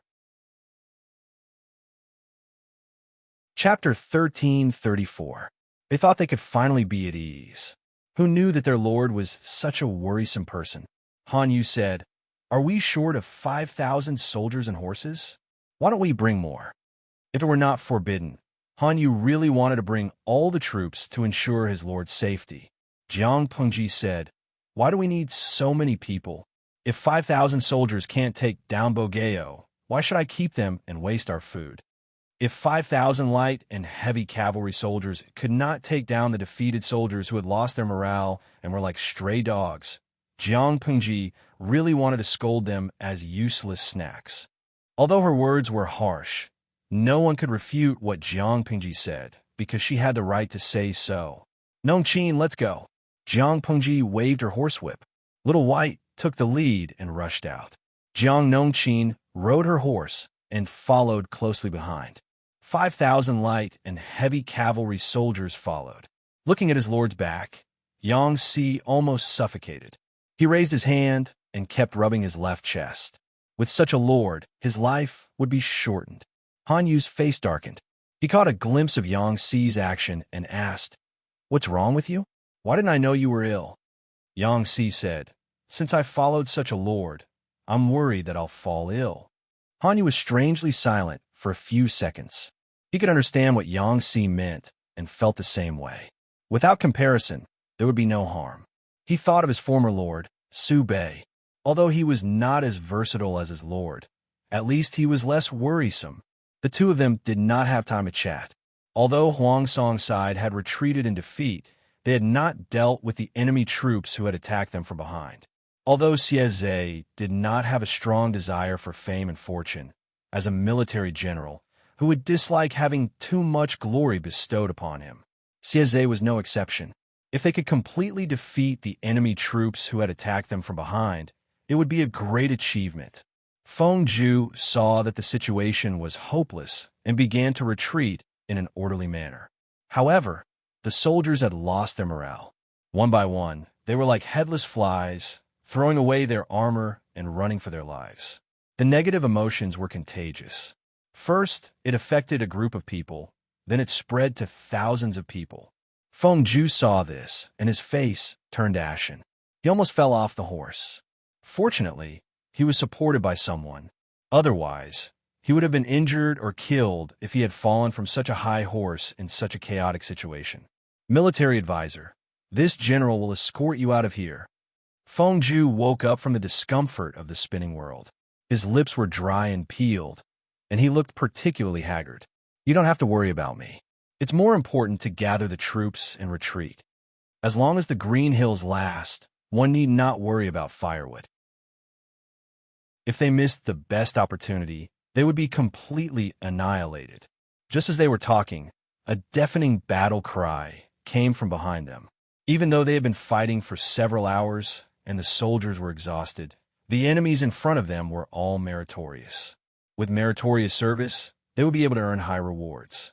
No matter how tired their bodies were, their minds were still active and excited. "Oh no, military advisor, the enemy is here." As they fled, the number of soldiers around them grew fewer and fewer. The soldiers who were left behind were either hacked to death or captured alive. General left the battlefield with nearly 1,000 of his trusted subordinates and Feng Zhu, but Xie seemed to have eaten a weight and was determined to chase after them. After a round of pursuit and encirclement, there were only 100 or 200 soldiers left. Most of them were injured and had almost no combat power left. The enemy was still following closely behind. The night was getting darker and darker. A cold wind blew, bringing with it the strong smell of blood. It was so strong that it was nauseating. The battle cry was so faint that it seemed to be drifting from the horizon. Feng Zhu stared at the enemy soldiers who surrounded them with a fierce look. Xie was riding a tall horse. The two sides were more than 10 feet apart. The soldiers surrounded them and tied their hand behind their backs. They even put swords to their necks. Xieze glanced around and was satisfied. He raised his hand and waved. Take all of them back and wait for my lord to deal with them. Feng Ju tried to struggle, but the soldiers who restrained him were so strong that he couldn't move at all. There were different levels of captives. The soldiers who sold their physical strength were at the bottom of the pyramid. The value they produced was not enough for them to eat. Feng Ju belonged to the top of the pyramid. Xieze wanted to bring rare talents to his lord, regardless of whether they could pledge allegiance to her or not. To prevent Feng Ju from having thoughts of suicide, he even sent people to watch over him. Feng Ju snorted sarcastically. At the same time, Jiang Pengji led 5,000 troops to chase after Huang Song. Although it was said to be a chase, it was actually a slaughter. Many enemy soldiers tried to stop them, but they died under the horses' hooves. Their corpses were trampled into minced meat. Wherever the cavalry passed, piles of corpses were left. The darkness of the night was a good cover, but it didn't pose any obstacle to Jiang Pengji. Therefore, the time she took to catch up with Huang Song was much shorter than what he had expected. Facing 5,000 light and heavy cavalry, Huang Song only felt calm. Instead, he felt like it's finally here. Originally, there were 30,000 to 50,000 remaining soldiers to cover his escape, but the soldiers were already scared out of their wits by the enemy. How could they still have the will to fight? Under the onslaught of the enemy's pursuers, some fled, some got lost, and some fell apart. When Huang Song was besieged, there were less than 3,000 soldiers around him. 3,000 crippled soldiers against 5,000 elite cavalrymen. The result was obvious. This could be considered a one-sided slaughter. When Huang Song and the others were captured, the outcome was finally decided. Jiang Pengji swung the blood-stained, god-slaying knife in her hand. The blood left a long mark on the ground. She called out loudly, "Is that Bogeo in front?" Hearing how Jiang Pengji addressed him, Huang Song, who was in dire straits, laughed bitterly. "Lanting, are you still willing to call me that? In this chaotic world, you and I have no choice. But business is business. Personal is personal," Jiang Pengji said. "Don't you still call me Lanting?" "Yes, I have no choice." Huang Song looked dispirited. "But business is business. Lanting, have you thought about how to deal with me?" Jiang Pengji didn't say it explicitly. It wasn't a good place to talk about it. She said faintly, "I'm not a heartless person who kills indiscriminately. Back then, I chose this path because the situation forced me to." People weren't ambitious from the beginning. Huang Song was no different. Before the destruction of Dongqing, his ambition was to be an honest and capable official. He wanted to change the prejudice of others and bring prosperity to the country. However, this hotbed of troubled times gave him unprecedented ambition. Now that he had fallen from the peak to the bottom, he had to bow down to his former opponent. Most importantly, after submitting, he would be suspected for the rest of his life. Who would be willing to live such a life? Huang Song had considered the worst-case scenario. He would kill himself to protect his wife and children. But every time he thought of what his wife, Qi Chaolan, said that day, the courage to kill himself receded like the tide. He said, "Lanting, you've really given me a difficult problem." Chapter 1335. The night breeze blew, adding to the indescribable loneliness. Huang Song was silent for a long time, as if he was considering the truth of Jiang Pengji's words. "It's getting late. If we don't go back soon, I'm afraid Zixiao and the rest will get sick from anxiety." Jiang Pengji tilted her head and said to Jiang Nongqin, "Bogeo is my close friend. His status is not comparable to that of an ordinary person. Instruct your subordinates to be careful and not to neglect the distinguished guest." Jiang Nongqin had no objections. She accepted the order and said, "I will obey your orders." Although Huang Song was a captive, Jiang Pengji did not have any intention to kill him. Naturally, she would not deliberately humiliate him. If he was sensible, why not spare his life? If he would rather break than bend, she could only kill him. She and Huang Song were indeed friends, but feelings were a supplement and not a necessity for her. If she had to give it up, she would not be sentimental. Huang Song did not say anything, but he did not resist either. He tacitly agreed to Jiang Pengji's arrangements.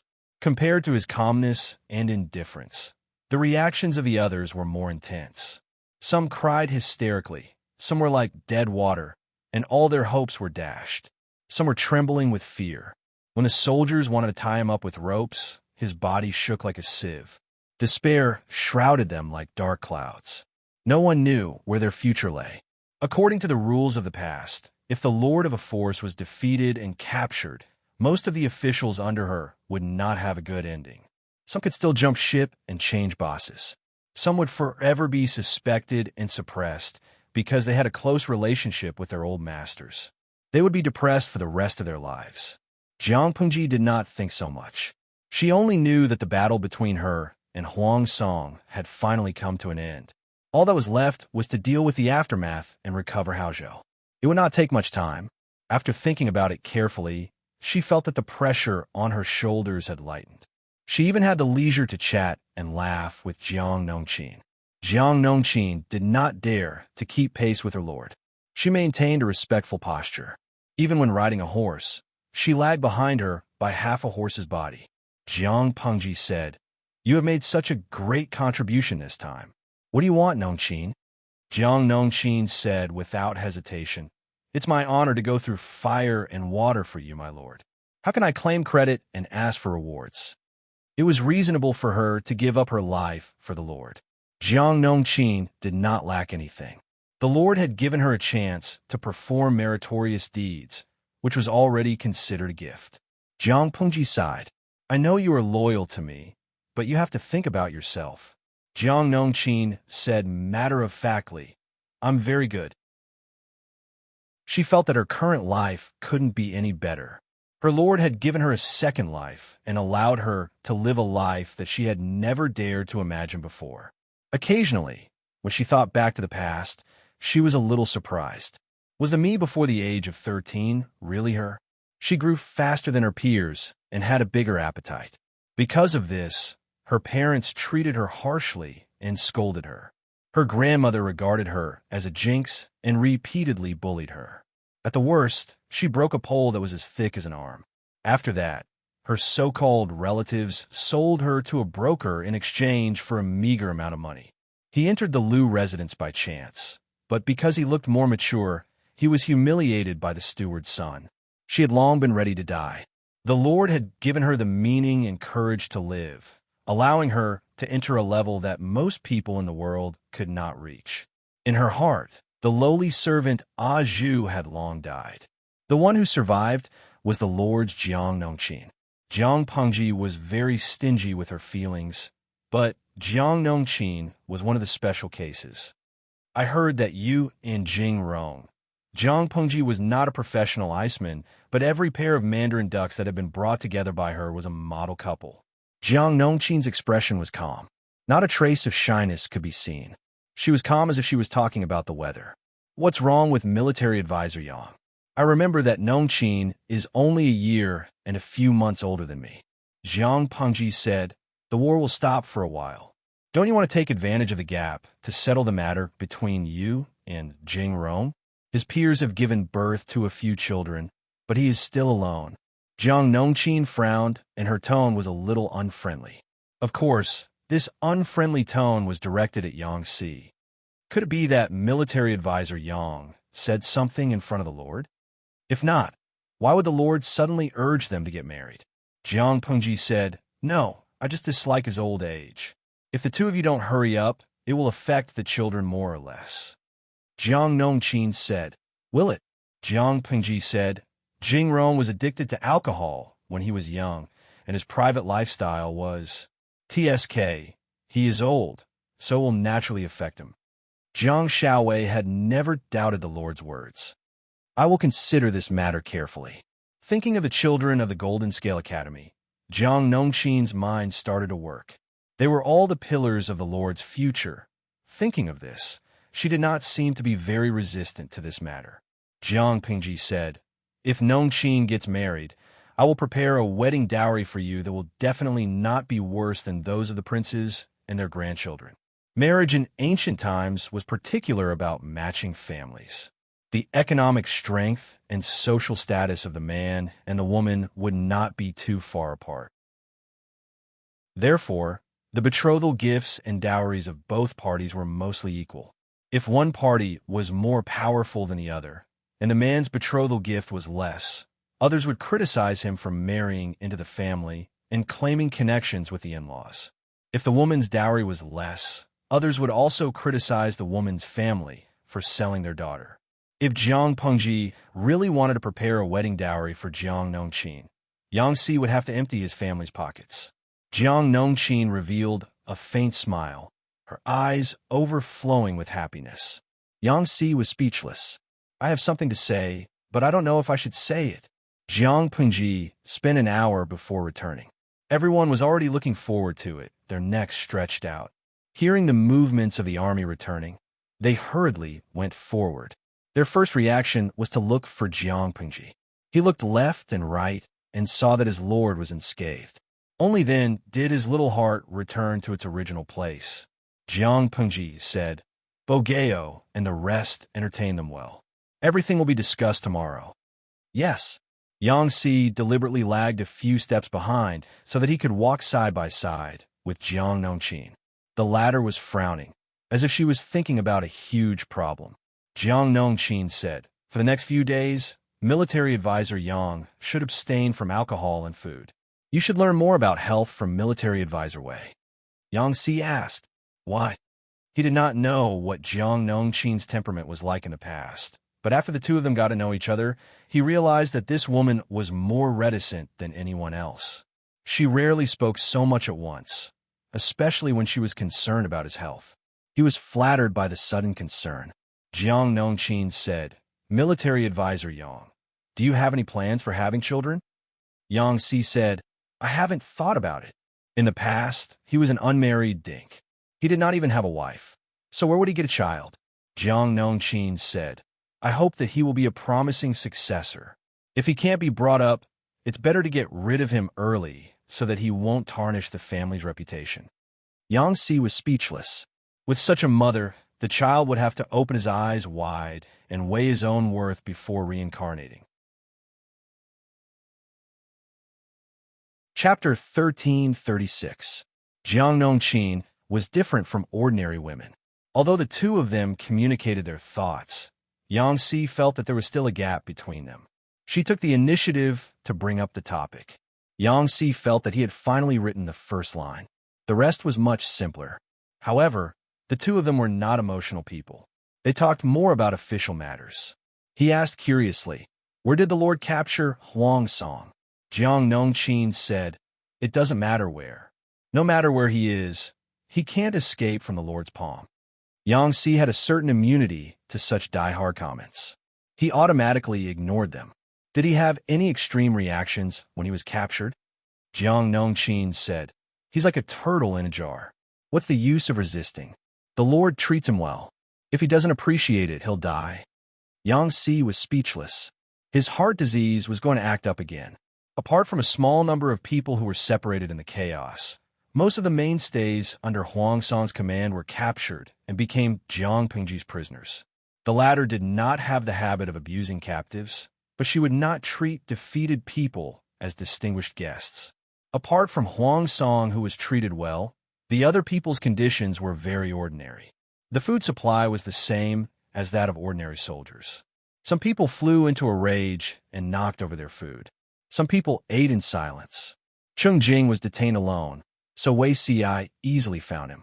When he saw Cheng Jing, Wei Si was carrying a food box in his hand. There were a few plates of hot dishes and freshly made white rice on the top of the box. At the bottom was a set of clean clothes that he had never worn before. Wei Si did not expect to see Cheng Jing again. According to the trajectory of his previous life, the latter would commit suicide in prison.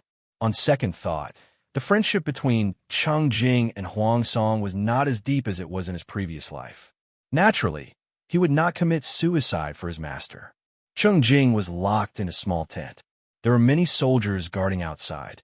He could not escape even if he had wings. Why are you here? Cheng Jing put down his bowl and chopsticks. He raised his head to look at Wei Si and said with understanding, "Did you become a lobbyist?" It was dark inside the tent. There was only a dim oil lamp on the low table. It made Cheng Jing look even more haggard and wretched. Wei Si did not say anything. He bent down to take a few candles and kindling from the bottom of the food box and lit them up one by one. Only then did the tent become much brighter. "My lord did not instruct me on this," Wei Si said straightforwardly. "I'm just worried that my senior brother will be neglected, so I came over to take a look." Under the candlelight, Wei Si saw that Cheng Jing's chin had green stubble and his eyes were bloodshot. Where was his usual elegant demeanor? Cheng Jing did not get angry. He would not be surprised if Wei Si was really a lobbyist. "You rarely call me senior brother Jing." Wei Si was considered Master Yuanjing's last disciple. The seniority of the disciples did not depend on their age, but on the time they joined the sect. After all, we're from the same sect. Whether you call him senior brother or Yumo, isn't it still the same person? Wei Si took a seat opposite Cheng Jing and took out the dishes from the food box. The aroma of the food assailed their nostrils and made their thumbs twitch. Even though Cheng Jing didn't have much of an appetite right now, when he smelled the aroma of food, he faintly felt hungry. The corners of Cheng Jing's mouth twitched as he forced a smile. "Zixiao wants to use this to bribe people," Wei Si said as he took out 2 jars of wine. "Today, we won't talk about official matters. We'll just reminisce about the past." Cheng Jing's temperament was different from his other brothers. Wei Si wasn't confident that he could convince him to join the Lord. Wei Si might not believe it, but this time he was really here to take care of senior brother Cheng Jing.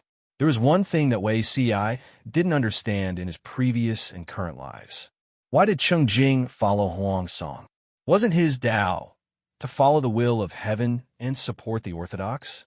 Whether it was in terms of family background or personal charm, Huang Song was worlds apart from the word orthodox. Wei Si asked without hesitation. Cheng Jing took a sip of wine. This wine was very different from what he usually drank. The taste was more mellow, and there was a burning sensation as it flowed down his throat. The after effect was quite strong. After drinking a few cups, his face turned red. His eyes were watery, and he was also a little sleepy. "Zixiao, do you know the origin of the lords? Bogeo's ancestors?" Wei Si was stunned. "Isn't this person from the Yuanshi family?" Cheng Jing said, "Bogeo's branch is the only surviving descendant of the Xia royal family. In the last years of the Xia kingdom, the royal family was almost wiped out. Our ancestors were grateful for the great ancestors promotion, so they risked their lives to escort the last emperor's young daughter to escape. They hid in a branch of the family and carefully took care of her as she grew up. However, no one told her identity. Our ancestors also treated her as their own daughter. At that time, the world was divided into 5 countries. If her identity was revealed, not only would it harm her, it would also implicate the Cheng family." Wei Si suddenly understood something. In that case, the last emperor's concubine married into the Yuanshi family? Cheng Jing nodded, confirming Wei Si's words. At that time, the Yuanshi family was still considered a prominent martial family. The Cheng family married the concubine into this family in order to better protect this bloodline. Who would have thought that the ancestors of the Yuanshi family would make mistakes one after another, and in just 2 generations, they fell into such dire straits? Huang Song's grandfather committed a crime and almost implicated the 3 families. It was only with the help of the Cheng family that the matter was settled.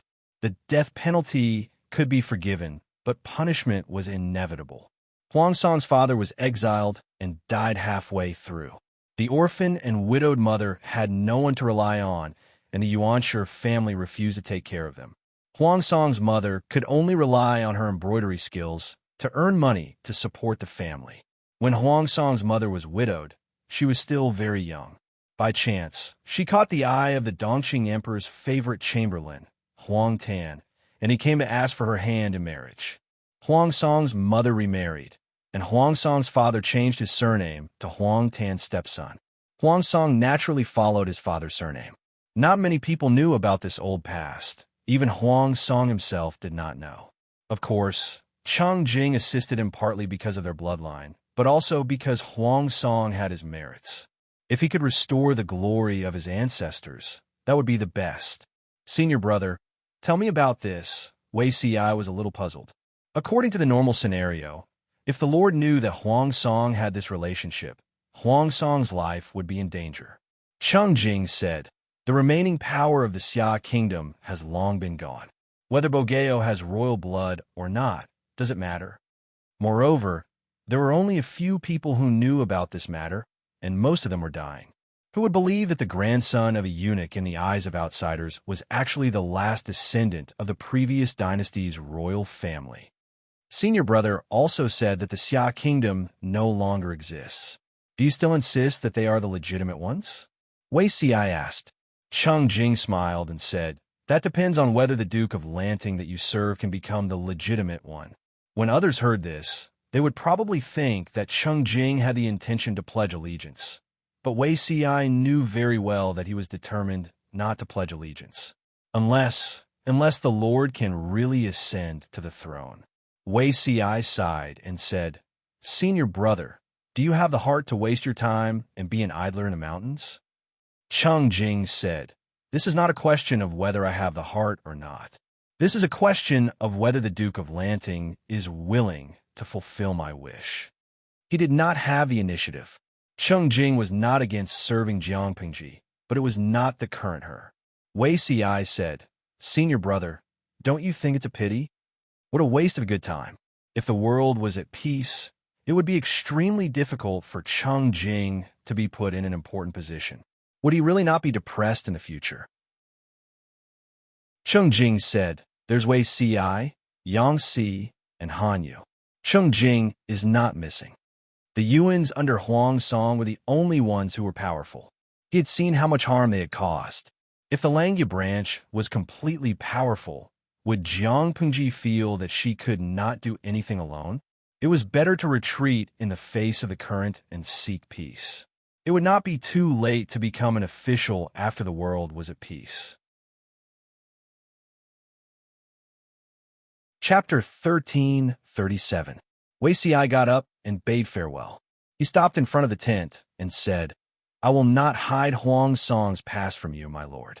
It was true that Cheng Jing was Wei Si's eldest senior brother, but Jiang Pingji was Wei Si's lord and true love. There is a distinction between close and distant, and there was a distinction between public and private interests. It's fine. Cheng Jing closed his eyes lightly. He was not surprised by Wei Si's choice. It would be strange if Wei Si helped Huang Song hide the truth. Countless thoughts flashed through Wei Si's mind. The scenes of his previous life flashed past his eyes quickly, and finally turned into a sigh. In his previous life, he had been very curious as to why Huang Song, who was only the son of a eunuch, was favored by Cheng Jing, and the Cheng clan did not object. Unfortunately, they were not fated to be brothers. Wei Si did not even make it to Cheng Jing's funeral, much less seek Cheng Jing to resolve his doubts. If Huang Song was a descendant of the previous dynasty's imperial family, everything would make sense. Wei Si hurriedly went to look for Jiang Pingji. She had just finished bathing and was dressed in moon-white pajamas with a large, warm cloak draped over her shoulders. Her long, jet-black hair was steaming and fragrant after a bath. When Wei Si walked over, she was sitting on the couch, wiping her wet hair with her body turned sideways. What is it, Zixiao? Jiang Pingji twisted the ends of her hair with a dry towel as she tilted her head and asked Wei Si. Under the illumination of the orange-yellow candlelight, Jiang Pingji's side profile seemed to have a gentle filter. The gentle color of her brows and eyes made Wei Si's heart beat wildly. Wei Si pretended to be calm as he bowed with his hands clasped in front and greeted respectfully. Only then did he open his mouth to explain the purpose of his visit. His eyes were fixed on Jiang Pingji's hair. She looked at her wet hair, then at Wei Si and handed him the cloth. Wei Si was stunned on the spot for a while. He went forward and half-knelt beside her. He raised his hand to take the towel from her hand and carefully wiped her wet hair. His movements were very gentle, as if every strand of hair was a treasure to him. In comparison, Jiang Pengji's movements were much rougher. Just now, I went to visit senior brother Cheng Jing. During our conversation, I heard a piece of news. My lord should also listen to it. Jiang Pengji casually crossed her legs and rested her elbows on her knees. She looked relaxed. News? What kind of news is so important that you have to come all the way here, and at this time? If it was not important news, why would Wei Ci look for her at such an ambiguous time? Wasn't this sending the quack to the tiger's den? Wei Ci said, regarding Huang Song's past. Jiang Pengji frowned and asked in confusion, Bogeo's past? Is there anything special about his background? She didn't have any opinions about family status, but she also knew that Huang Song's family background was very criticized. Could it be that there was a twist in this? Wei Ci said softly. On the surface, Huang Song is the step-grandson of Dongqing's minister Huang Tan. He comes from a Yuan family, but there's more to it than meets the eye. According to his senior apprentice brother, Huang Song's ancestor was actually the Empress concubine of the last emperor of the Grand Xia Empire. Back then, the Xia kingdom was destroyed and the world was divided into 5 parts. The royal family was almost completely wiped out. Only the Cheng clan's ancestor remembered old kindness and risked his life to bring the infant Empress concubine out of the palace, placing her in the Cheng clan's branch family to raise. Many years later, this Empress concubine married into the Yuan clan. The branch emperor concubine belongs to his Huang Song's branch, so he is a descendant of the imperial family. Jiang Pengji said, Why haven't I heard of this? Wei Ci combed her wet hair with his fingers and said, Once the identity of being a descendant of the Xia kingdom's imperial family gets out, it will definitely lead to the destruction of the clan.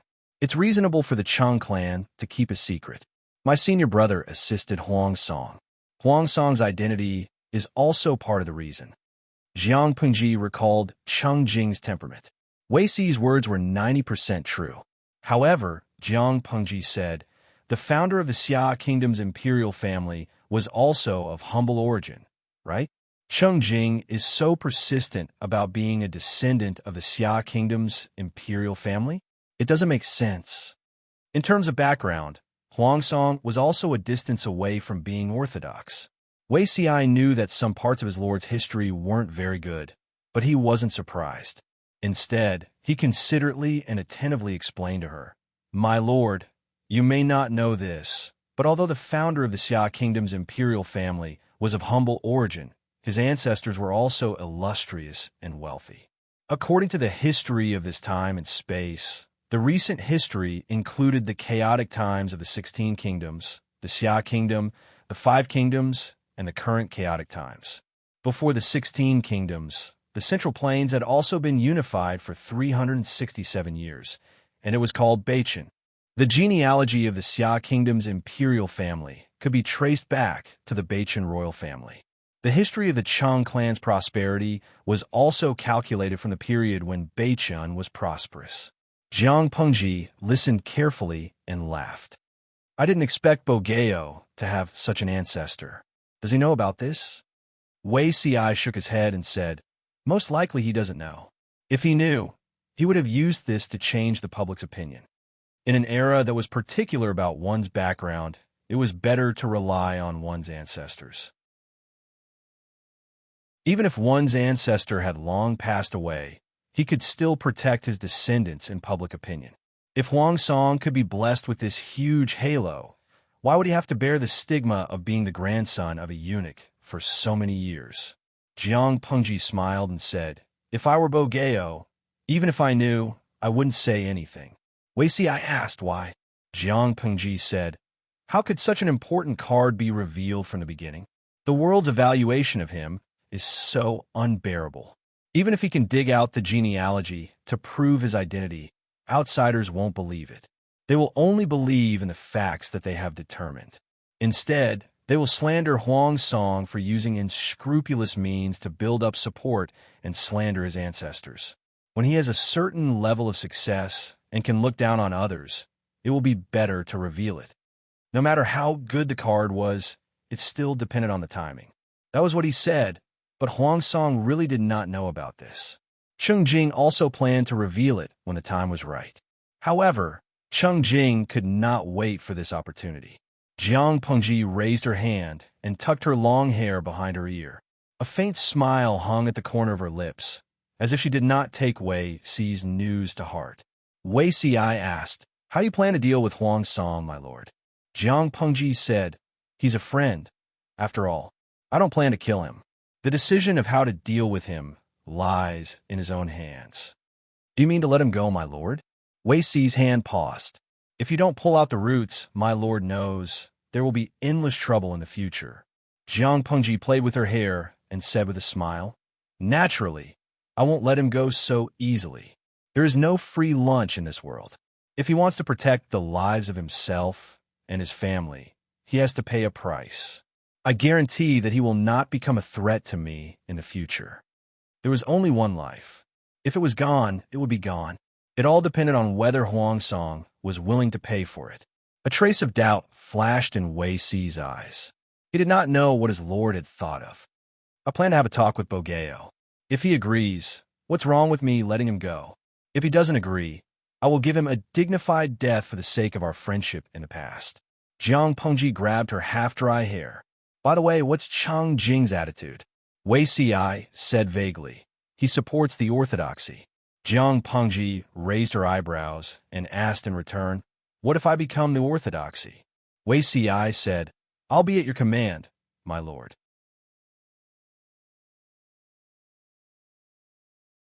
Chapter 1338. Jiang Pengji asked Wei Si to help her dry her hair. She took out a green hair tie and tied her long, smooth hair behind her back. The attire greatly reduced her original sharpness, but instead added a touch of gentleness. She had the charm of a girl for the first time. "Zixiao, are you curious about the method I used to solve Bogeo's problem?" Wei Si nodded honestly. He was indeed curious, but there were some things he couldn't ask too deeply. He could only bury his doubts in his heart. "Zixiao, why don't you come with me?" Jiang Pengji stood up and tidied the clothes draped over her shoulders. She said with a smile, "If I go to see Bogeo like this and no one follows me, who knows what kind of scandals will happen outside?" They did have scandals in the past, but no one took it seriously. Wei Si lowered his eyes and didn't comment, but the curvature of his lips revealed his inner thoughts. "Oh yes, remember to bring a set of brush, ink, and paper. Bring a few more sets of paper." Jiang Pengji leisurely walked in her wooden clogs to see Huang Song. Wei Si followed closely. The patrolling soldiers stood and saluted when they saw the two of them. "Bogeo shouldn't be asleep yet, right?" Wei Si said with a smile. "Once he becomes my lord's captive, I'm afraid he won't be able to sleep even if he has a big heart." Huang Song indeed hadn't fallen asleep. He tossed and turned over Jiang Pengji's words. "How will you know if it's a difficult or easy question if you don't try?" He wasn't sure what Jiang Pengji meant. It wasn't that he was stupid, he just didn't dare to believe it. What was the reason for letting him go? Was it because of the so-called youthful friendship? Such an excuse could only deceive ignorant people. In the face of conflicts of interest, all emotions had to give way to conflicts of interest. If Jiang Pengji was an emotional person, perhaps it would be somewhat believable. However, he was a rational person and wouldn't easily be swayed by his emotions. He thought about it and still felt that it was better to commit suicide. As long as he died, Jiang Pengji wouldn't be ruthless toward his former officials. At the same time, she would treat his family well. The wife and children shouldn't be implicated. A dignified lord wouldn't treat orphans and widows harshly for the sake of his reputation. Su Pei's family was the best example. Han Yu had also joined Jiang Pengji's camp. He would more or less take care of his former master's family and children. It might not be very glamorous, but at least they would be safe. Huang Song's current mood was somewhat similar to Jiang Pengji's in the past. Back then, she had been betrayed and slandered by her companions, and the Federation had secretly arrested her. Her first reaction was to resist arrest by force and chase after the real culprit single-handedly. As a soldier of the Federation, she naturally trusted it, but because of the conflict of interests, this trust had to be marked with a question mark. "I knew you hadn't slept." After Jiang Pengji entered the tent, She happened to see Huang Song staring blankly at the saber on the table. She smiled without changing her expression. Behind her were Wei Ci and a few cooks from the logistics department. The cooks were carrying utensils for roasting meat and hot pot, as well as many ingredients. Huang Song looked up and was dumbfounded. "What kind of stance is this?" Jiang Pingji said, "I'm looking for you for supper. I'm hungry." Huang Song. Jiang Pingji raised her hand and threw the sword to Wei Ci. She asked casually, "Bogeo, is this sword expensive?" "This sword was given to me by my grandfather when he was crowned Emperor Song.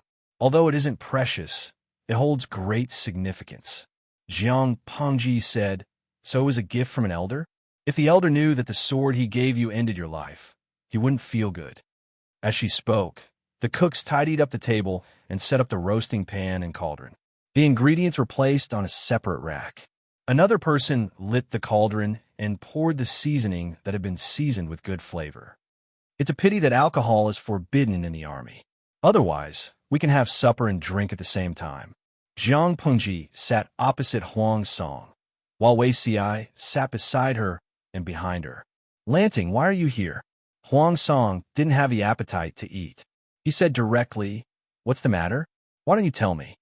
Jiang Pengji moved her chopsticks and put the ingredients into the boiling pot. She smiled and said, "When we're 60 years old, I wonder if we'll have the opportunity to have a meal together." Huang Song's expression changed. "Lanting, what do you mean? I don't like to force things. You know my temperament," Jiang Pengji said. "If you've made up your mind to die, I'll take care of your funeral properly based on our past friendship. If you still have the thought of living, I'm not a narrow-minded person who can't tolerate others." Huang Song knew her true attitude when she spoke so clearly. After a long time, for hidden dangers, it's best to cut the weeds and eliminate the roots. You keep such a hidden danger. When did you become soft-hearted? Soft-hearted and reckless. When did you see me with such a thing? Jiang Pengji said, "I'm willing to keep you. Naturally, I'm prepared. Let's make a pact. If you can agree to it, I'll naturally have the magnanimity to tolerate you." Jiang Pengji's solution was to make a pact with Huang Song. If he wanted his life, he would have to give up a certain amount of freedom and rights as the price. Huang Song was silent. "I'm willing to swear an oath of blood with you. You don't have to worry that I'll betray you before the blood in my mouth dries." Huang Song's expression changed. He looked at Jiang Pengji with a complicated gaze. She was serious. It was the first time Huang Song recognized this point so clearly. In this era, everything was bad except for the high moral bottom line. They valued the spirit of the contract very much.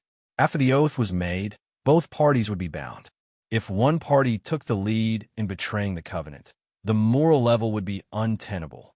The other party could be ruthless and not be condemned by public opinion. To put it more clearly, both parties would sign a contract and abide by it. The contents of the contract would definitely favor Jiang Pengji. Huang Song would be the bound party.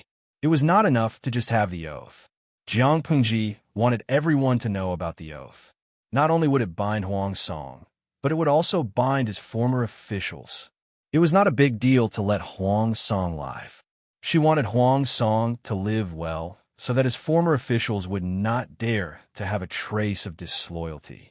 Jiang Pengji smiled and said, "If Bogeo is willing, we can discuss the contents of the oath while eating." Huang Song laughed bitterly and said, "Lanting's thoughts are really very meticulous." Jiang Pengji turned her head and said, "Then I'll have to trouble Zixiao to help me write." Wei Ci agreed. The contents of the contract favored Jiang Pengji, but it was not unacceptable to Huang Song.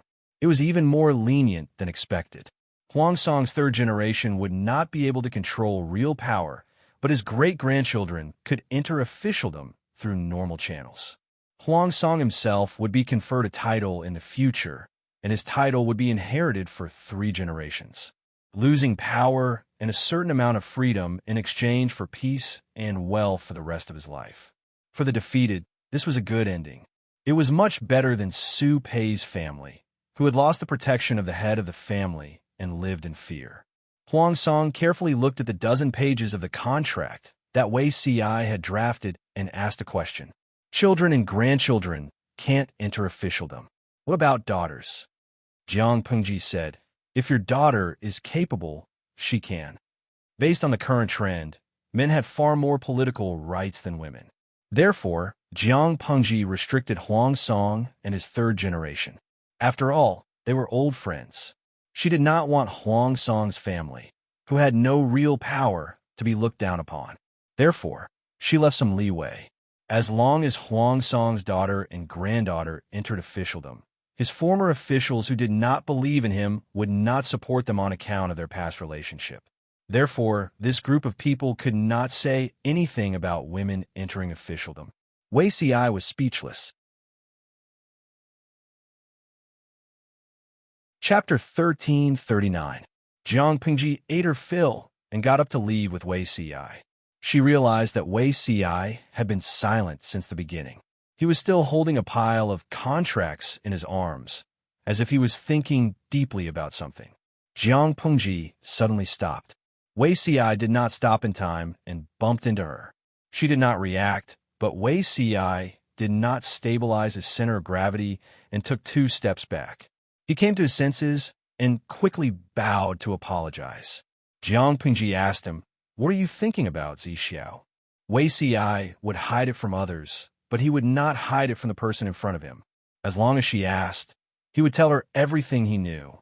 He said, "I'm thinking about my lord's intentions." Jiang Pengji tilted her head and looked at him. She chuckled and said, "What intentions could I have?" Wei Ci analyzed. My lord and Huang Song made a blood pact. On the surface, this pact is not binding Huang Song, but my lord. Huang Song had already been defeated. If the lord wanted him to live or die, how could Huang Song, the loser, resist? Not only did Jiang Pengji keep Huang Song alive, but she also wanted to make a blood pact with him. Huang Song lost his power and certain freedom, but he and his family no longer had any worries. As long as his family behaved themselves, no one could touch Huang Song's family, be it the lord or the future lord. A mere pact could protect the lives of Huang Song's 3 generations. When his great-grandchildren were born and grew up, it would be 50 or 60 years later. 50 or 60 years was neither long nor short. The world would change. Who knew what would happen in the future? Anyone with a discerning eye could see that this pact was not only not a bad thing for Huang Song, but it was also a great thing. However, Wei Ci smelled something different. Huang Song's words, "Children and grandchildren can't become officials, but what about daughters?" inspired him. The idle members of the royal family had no power. Their lives were worse than those of ordinary aristocrats. Not to mention that Huang Song and Jiang Pengji had fought for the throne. Without power and being unable to become an official, what was the use of being a noble? In order to keep the family name, Huang Song's descendants had to expend energy to train their daughters and even granddaughters to help them enter the official career. Huang Song's old officials would not stop them for the sake of their past friendship and immediate benefits. Instead, they would push them from behind. 50 or 60 years was enough for the power structure of the court to change dramatically. When the Empress ascended the throne, she could use force to overcome the chaos. After peace, the officials still hoped for a male heir to inherit the throne. The risk of a woman giving birth was too great. No one could guarantee that a woman giving birth would not be dangerous. To the officials, male heirs did not have the burden of pregnancy. Their chances of survival were higher, and they were more effective in stabilizing the court. In addition, women's status in the imperial court was too low. This was also one of the problems that hindered the succession system of the Empress. Wei Ci guessed with a trembling heart. Was his lord paving the way for the future crown princess? Back then, when the crown princess was conferred and the previous inheritance mechanism was overturned, His Majesty, Wei Ci, was under a lot of pressure. Had he already made arrangements in this life? At the thought of his daughter from his past life, Wei Ci could not help but feel his eyes welling up. Although the emperor had resisted the pressure to make the crown princess, the officials had never stopped questioning Jiang Yan. She could only shut those people up if she did it flawlessly. One could imagine what kind of pressure this successor had to bear from birth to adulthood. Wei Ci was lost in thought. If his lord were to pave the way for her now, the pressure Yin would have to endure in the future, would it be less? Jiang Pengji smiled and said, I'm not willing to suffer any losses. I gave Bogeo some benefits, so that he could repay me more. Wei Ci was more certain of his guess after hearing it. My lord, you mean? Wei Ci almost bit his tongue. He could not pronounce his words clearly. You want, Jiang Pengji said, I heard you talk about her. Wei Ci was surprised. When Han Mei and Wan got married, you were drunk. You even warned Feng Yu from Zisher's family not to harm Yin. Is that child called Jiang Yin? Wei Ci's heart was thumping wildly. He could not remember this at all. Jiang Pengji laughed to herself. Her hearing was amazing. How could Wei Ci's small movements escape her ears? She had a daughter called Jiang Yin. Feng Zhan had a child called Feng Yu, who was her lover. She was quite satisfied with this spoiler. Wei Ci admitted, yes, her name is Jiang Yin. Jiang Pengji said, she must be a very outstanding child. She looks like my lord, but her temperament is not the same. Yin temperament is more reserved and deep. She was able to give lectures when she was only 10 years old. Even Wei Ci could not understand his daughter's thoughts. As the only heir to the new dynasty, other than herself, no one could imagine how much pressure she carried on her shoulders. Wei Ci could only accompany her in her studies as much as possible and teach her knowledge. Every time I see the Grand Tutor, I always feel very comfortable. I don't like those who only know how to drop books. They have never been emperors before. How would they know what an emperor should do? They only know how to read from the books. I've memorized all of them. This was what Jiang Yin said when she was 4 years old. It was also a rare, willful statement from her. She usually did things very steadily. In comparison, Wei Tsong was more like a child. When Wei Ci realized that Jiang Yin had reached adulthood, he vaguely realized that the child had grown into a different person. She was the most qualified heir. Reserved and deep, Jiang Pengji said, she looks more like you. She knew very well what kind of temper she had, but her future daughter had a calm personality. Wei Ci said, my lord, are you paving the way for Yin this time? The past life is different from this one. If we have a child in the future, we don't know if it will be Yin Jiang Pengji said calmly. However, some things have to be prepared as soon as possible. Whether it's Yin or not, she's still our daughter. Huang Song's family prepared it for her. For this reason, I can tolerate Bogeo. She was not only interested in Huang Song, but also Huang Song's connections and old ministers. If she operated them well, they would definitely be of help. Since she knew the difficulties that she might face in the future, she could make arrangements early so that she would bear less pressure in the future. Wei Ci said, parents love their children, so they have far-reaching plans. Jiang Pengji smiled and winked. Our relationship is still clean. There are still 7 long years before we become parents. Zixiao, don't make me wait too long. Wei Ci was speechless. She always flirted with him. His lord style was really different from her previous life. Jiang Pengji said, other than Jiang Yin, we have other children? Wei Ci was silent for a moment, then said in a low voice, I have a son named Wei Kong. His courtesy name is Tingzhong. Hearing the surnames and names of the 2 children, Jiang Pengji understood the meaning behind it. She did not probe further. Instead, she returned to her tent. According to her observation, the 2 children were probably the wounds in Wei Ci's heart. This matter should be discussed later. The next day, Jiang Pengji gathered everyone and told them about her and Huang Song's blood oath. Everyone frowned slightly. They all agreed to eliminate Huang Song, but it was not impossible for their lord to keep Huang Song.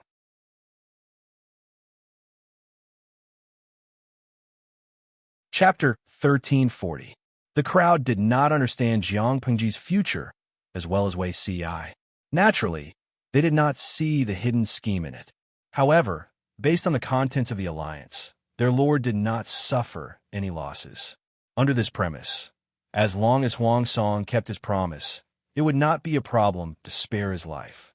Jiang Pengji asked, does anyone have a different opinion? No one had any objections. If there was, it was mostly because they felt that the ban on the 3rd generation was too short. The 3 generations refer to Huang Song, Huang Song's sons, and Huang Song's grandsons. That guy had already married and had children. His children were already a few years old. It seemed that it would only take a few years for his great-grandchildren to grow up. Everyone was worried that the time was too short.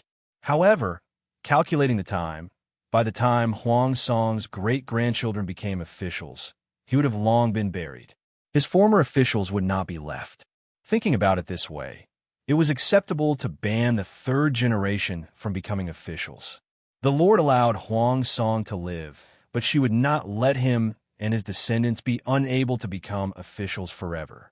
This was not showing mercy, but deliberately finding fault. Jiang Pengji saw that the young princesses were so reasonable and felt satisfied. She then ordered people to prepare for the alliance ceremony. She had formed alliances with people many times, but most of them were verbal agreements. An alliance made with blood was different. The audience in the streaming room thought that this kind of alliance was like dripping blood into a wine cup and drinking it. In reality, it was smearing the blood of livestock on the lips to show sincerity and determination to form an alliance.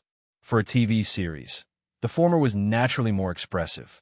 Jiang Pingji turned off the streaming earlier yesterday, so the idle audience did not know the details of her and Huang Song having supper and talking about the alliance.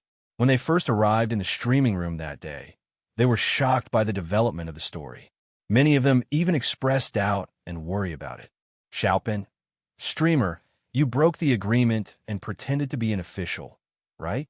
Can you guarantee that Huang Song's descendants will not secretly stir up trouble?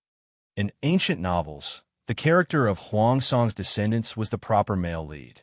The ancestors and the royal family failed to fight for the world. In order to appease the people, the royal family pretended to be benevolent and righteous. The descendants had no choice but to yield to reality. In the male lead's generation, he was the most outstanding existence. He was even envied and hated by the cruel and tyrannical emperor. He was always on guard against suppressing the male lead. The male and female protagonists fell in love while laying low, conserving their strength. After a series of struggles, they overthrew the royal family and replaced them. The audience was tired of watching this kind of plot and couldn't help but worry that Huang Song's descendants would make trouble. It was better to cut the weeds and eliminate the roots. Goo. Although it's not good to kill the innocent, you have to think about yourself and your descendants. It's dangerous to keep Huang Song alive. Cafeteria, Daphne, Annie. It's very serious to swear an oath with blood. Both parties will not break the contract easily, let alone sign a paper contract. For a more recent example, during the Long March, a certain marshal also used the method of blood oath to make an agreement with the ethnic minorities not to offend each other. Although ancient times were backward in all aspects, their spirit of contract was very worthy of praise. If it was just a verbal agreement, they would have to rely on their own morals to fulfill the agreement. Naturally, there would be more people who would break the agreement.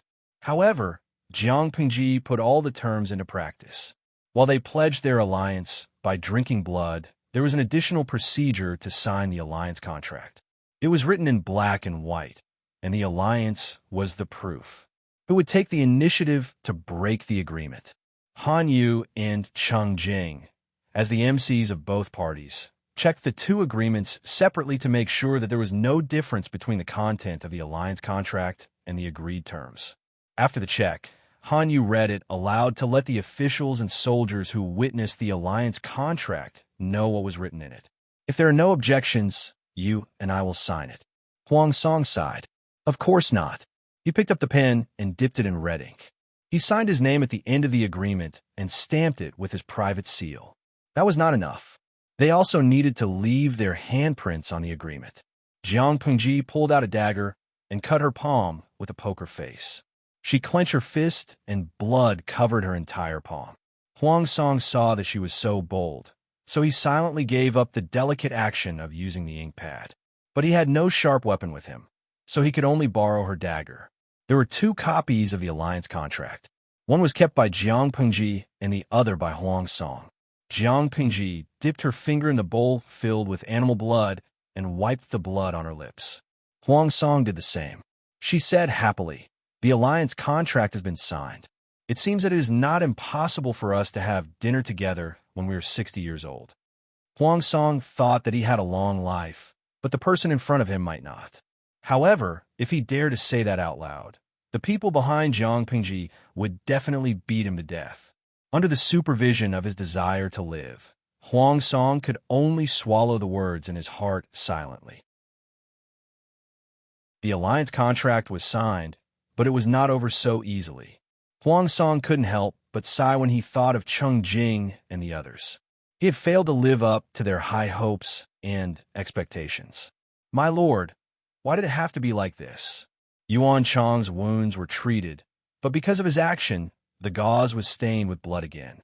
He didn't care about it at all and continued, "It was all because of my incompetence that I failed to protect my lord.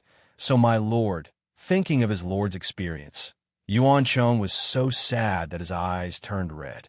If it wasn't for his incompetence, how could his lord fall into the hands of Lu Shi?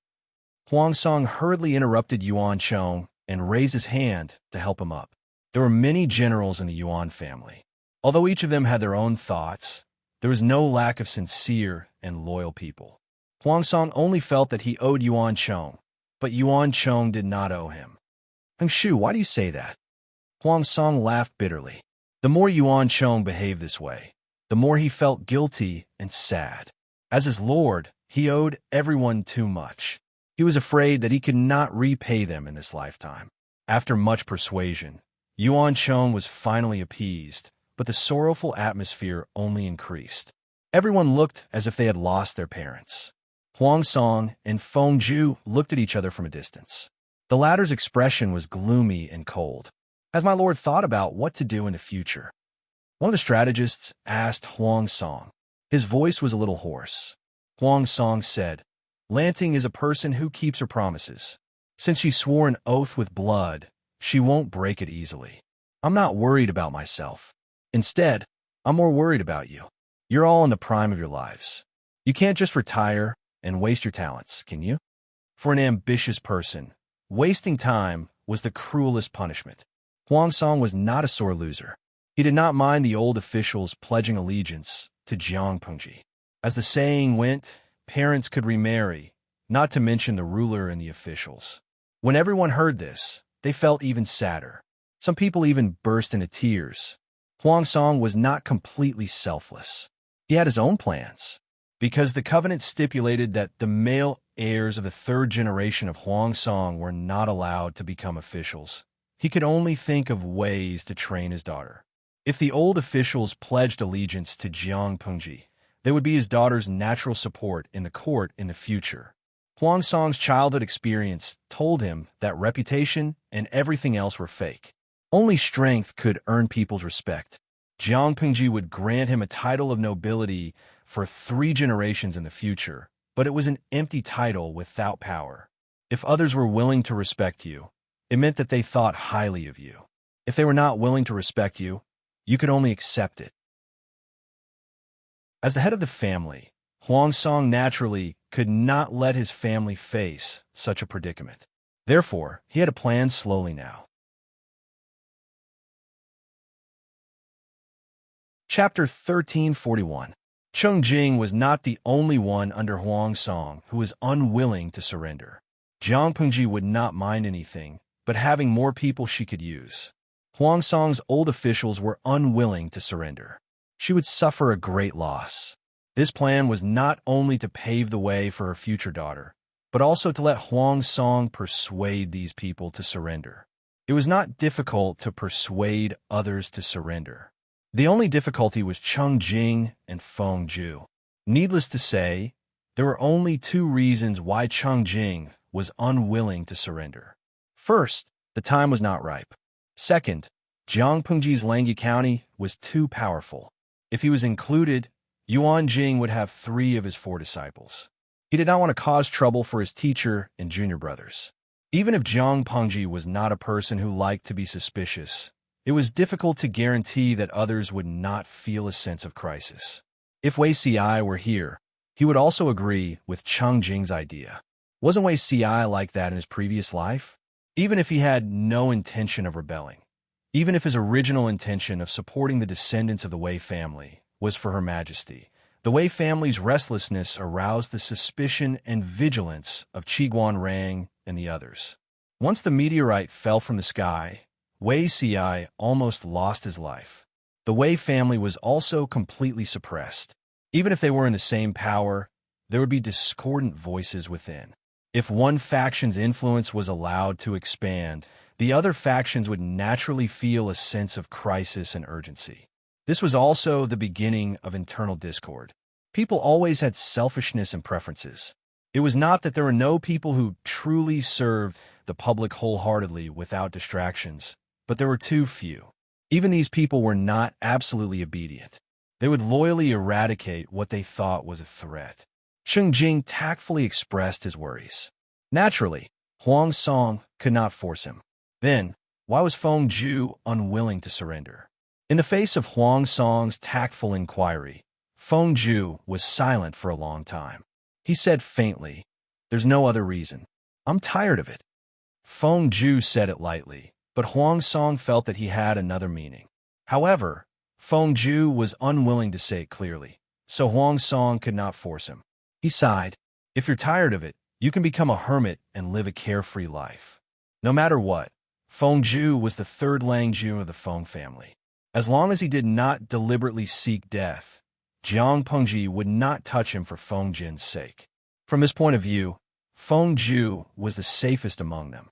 He could advance and retreat at will, so Huang Song did not have to worry too much. He and Feng Zhu had known each other since they were young, so he had slowly come to understand the other's character. Feng Zhu might look easygoing on the outside, but in reality, he was extremely arrogant. This kind of arrogance did not mean that he was arrogant. Instead, it was the way he handled things. Because Feng Zhu learned and did everything easily, he gradually developed a personality that could not tolerate failure. Feng Zhu had suffered quite a blow from this huge defeat. Huang Song also hoped that he could calm down for some time. Feng Zhu said, "Has my lord really given up?" Huang Song was stunned, and he suddenly recalled the conversation between the two of them all those years ago. "What if I lose?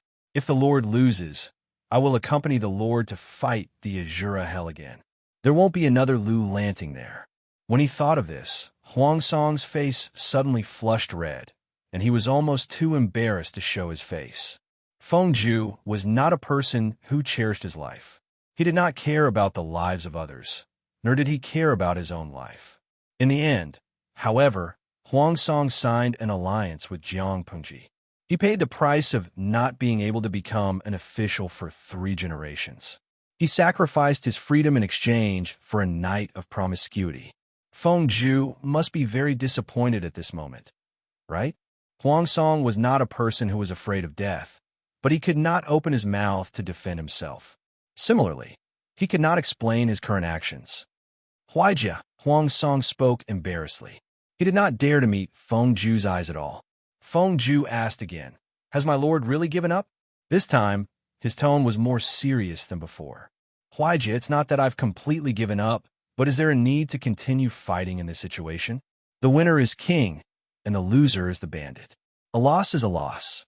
I, Huang Bogeo, am not a person who cannot afford to lose," Huang Song said awkwardly.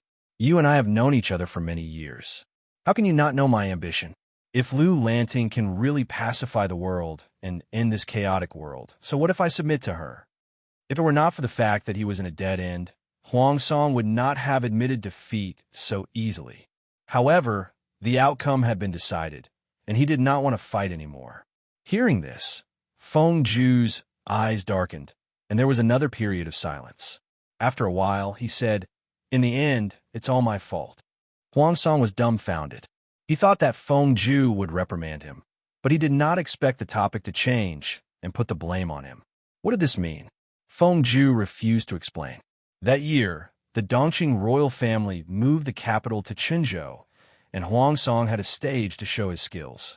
Although it was Yang Si who schemed against Huang Song and caused him to lose the trust of the Dongqing emperor, Feng Zhu also added fuel to the fire. Huang Song's ambition could be said to have been raised by Feng Zhu. He only cared about himself, and forgot what Huang Song's original goal was. Feng Zhu did not give Huang Song a chance to ask. He bowed and said, "I have made up my mind. My lord, please take care of yourself in the future." Huang Song could not tell what he was feeling in his heart. He only felt powerless and sad. His movements quickly reached Jiang Pengji's ears. She also knew the choices of the people. Those who were willing to submit, she would only accept them after an assessment. Those who were not willing to submit, Cheng Jing and Feng Zhu really don't know what's good for them. A general muttered in a low voice, feeling indignant for Jiang Pengji. As soon as he finished speaking, he was glared at by a few people. He was so scared that he did not dare to make sound. The people who glared at him were not bystanders. They were Wei Ci, Yang Si, and Han Yu. They were the big shots of the advisors. How could the newly promoted small general dare to offend them? The three of them were considered Cheng Jing's senior and junior brothers. Feng Zhu was Feng Jin's third brother. It was not easy to deal with any of them. Jiang Pengji rubbed her brows and said, "Leave Cheng Jing to master Yuan Jing. Feng Zhu will return a favor to the Feng family." She was responsible for the children she had taught. Jiang Pengji did not want to kill the two boys and offend Yuan Jing and Feng Ren. After all, she still needed them to help her perfect her education. As long as Cheng Jing and Feng Zhu did not betray her, Jiang Pengji could let them go. Anyway, Cheng Jing had gone to Yuan Jing's side. It was impossible for him to be idle. When Feng Zhu returned to the Feng family, the Feng family would keep an eye on him and not cause trouble for her. Everyone said, "My lord is benevolent." The counselor could still find out what she was thinking. If others were a little slower, they would almost put her on the pedestal of benevolence. Jiang Pengji was speechless. Look, it was obvious that she was full of evil tricks.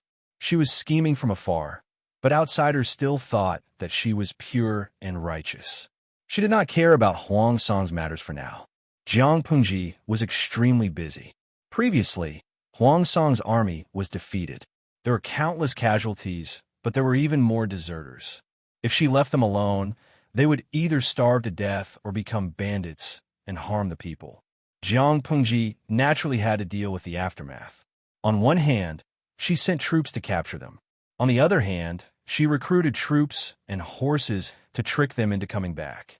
Jiang Pengji had the most experience in dealing with these defeated troops.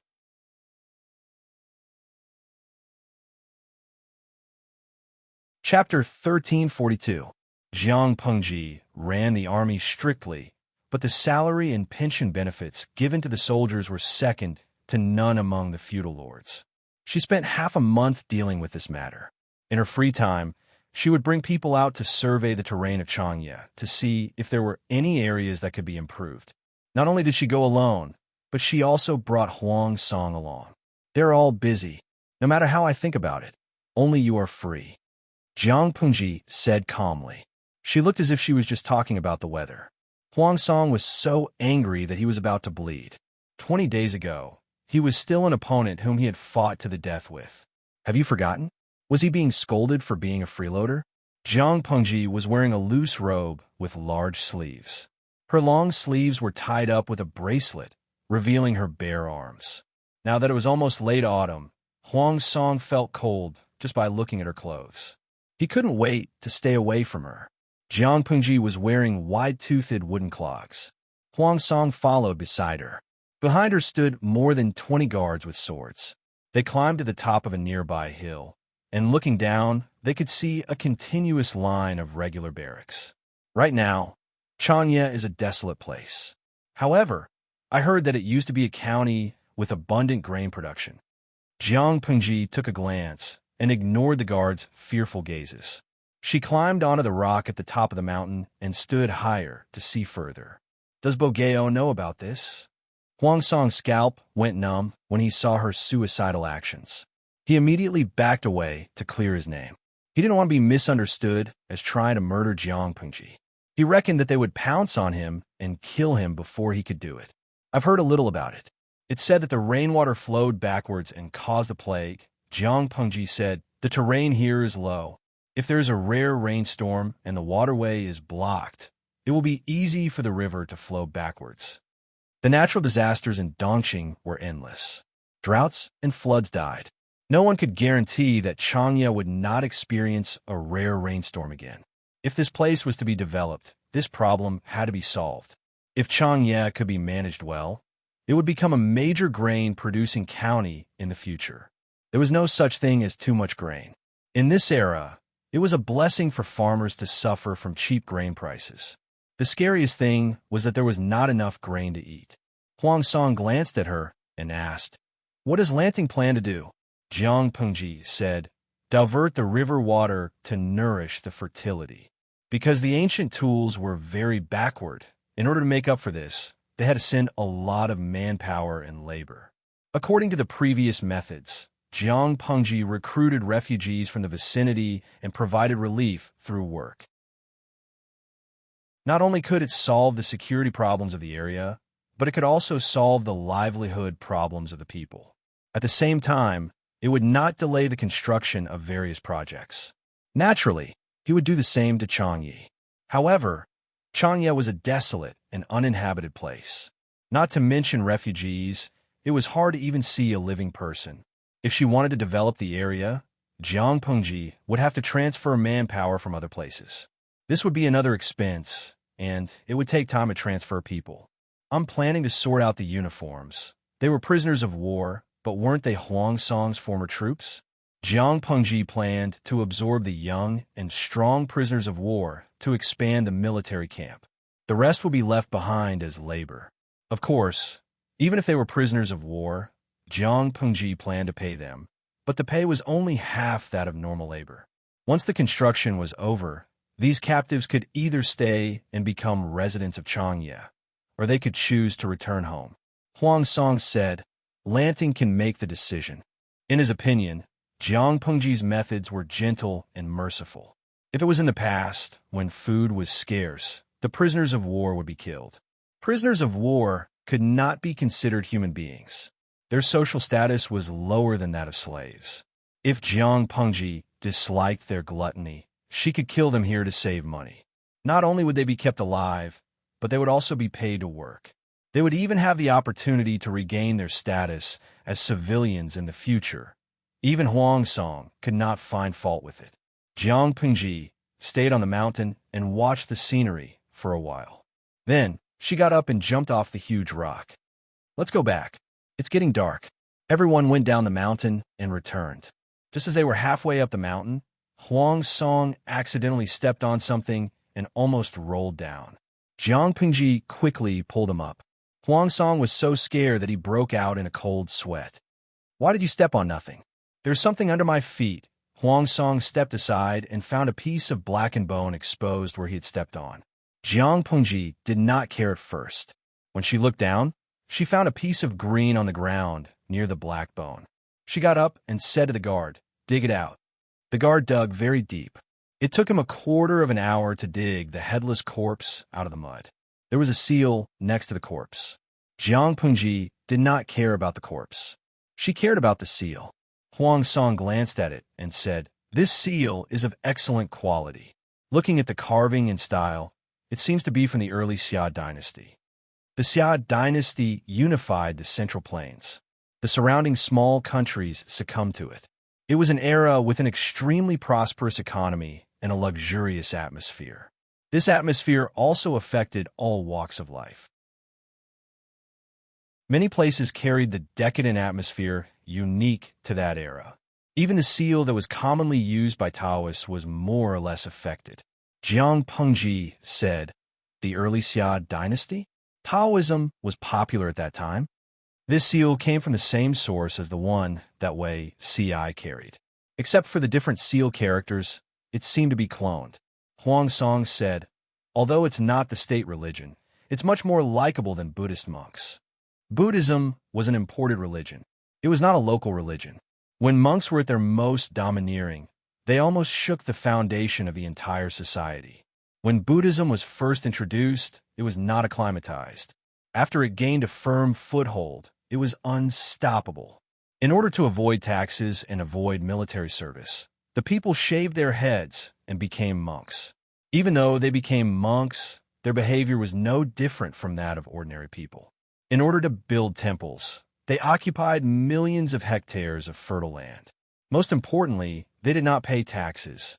They kept a large number of monk soldiers and used countless copper, iron, gold, and silver to build Buddha bodies. This seriously affected society. The period of the 16 Kingdoms was also the most prosperous and darkest period of Buddhism. After the establishment of the Xia dynasty, the founder of the Xia dynasty, under Prime Minister Huangfu's suggestion, exterminated Buddhism. He destroyed countless temples, confiscated millions of hectares of fertile land that was illegally occupied by the temples, confiscated hundreds of thousands of slaves, and ordered the illegal monks and nuns to return to secular life. In addition, he dismantled the bronze and golden Buddha statues. The materials were used to cast coins, farm tools, and weapons. He established strict rules to become a monk. After this battle, Buddhism declined, and Taoism rose rapidly with the support of the court. Of course, there were people among the people who said that Prime Minister Huangfu was a disciple of a Taoist temple in name when he was young, so he was especially close to Taoism.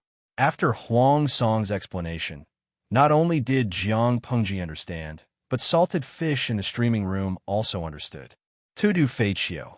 It sounds like the three martial arts sect destroyed Buddhism. The Fairy Queen's Crimson. I thought monks were kind and benevolent. I'm dumbfounded. Zimu. The monks in the history of China were similar. Chapter 1343. The headless skeleton was poisoned to death. Huang Song sighed. Sigh. This brother is quite pitiful. Although it was unknown how many years had passed, one could still see the dark color on the bones. Even though he didn't know who the owner of the skeleton was, it was still quite a tragic ending. Jiang Pengji glanced at the skeleton. This skeleton is quite old. In short, it was not a corpse from this era. Looking at the seal on his hand, the owner of the corpse was probably from the Great Xia dynasty. Should we dig a hole and bury it? He died such a pitiful death. If even his corpse was abandoned in the wild, it would be too tragic. Jiang Pengji nodded. The guards dug a hole and buried the bones in the ground. Huang Song looked at Jiang Pengji in astonishment and asked hesitantly, "This seal, how should we deal with it?" It was best not to touch a dead person's belongings. Who knew what kind of dirty things were on them? Jiang Pengji said, "Zixiao has a similar seal with him. I'll let him take a look." "Oh," Huang Song replied and did not continue to ask. The quality of the inside seal was very valuable. It would be a waste if he didn't take it. In any case, the owner wouldn't be able to settle the score with a living person. This could be considered a windfall. When they returned to the campsite, the sky was almost dark. Jiang Pengji turned off the streaming room and invited Huang Song to join her for dinner. Huang Song sighed. "Losing to Lanting makes me even more convinced." Jiang Pengji said, "Eating won't stop you from talking." Huang Song shook his head. He used to hear that Jiang Pengji's meals were the same as the soldiers. At that time, he thought it was impossible, but now he knew it was true. It was because of this that he felt so emotional. Most of Dongqing's land belonged to the north, and wheat cultivation flourished there. However, before the Great Xia dynasty, people didn't know that this thing could be ground into flour. Most of the time, it was steamed and eaten, and it was called wheat rice. Later, people discovered that wheat could be ground into flour and made into all kinds of pastries. Not only was he full, but the taste was also much better than the wheat rice from before. Even so, the agricultural technology was still immature. The cost of removing the bran from the wheat was too high, and the price rose accordingly. Ordinary people could not afford it all. The processing of the wheat or other food that the common people ate was very rough. It was often mixed with gravel and small stones. To judge whether a person was born rich or poor, one could usually tell by looking at his teeth.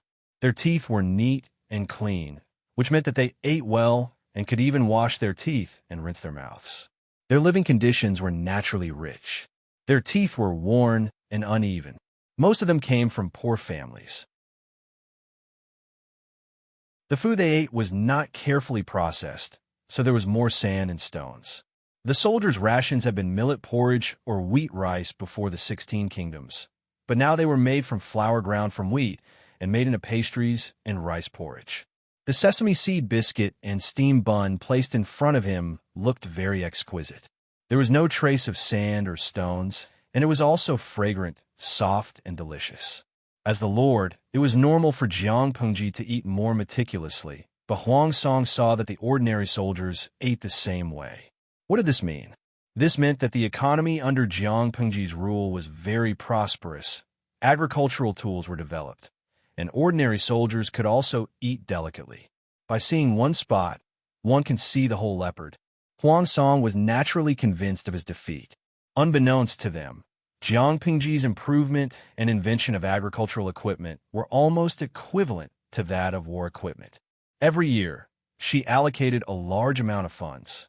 Xiao Guang and Zhang Ping of the woodworking workshop received such a generous salary.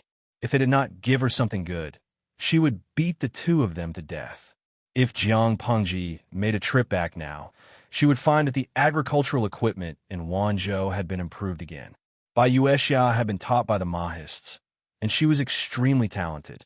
When the three technological experts gathered together, it was like lightning striking the ground fire.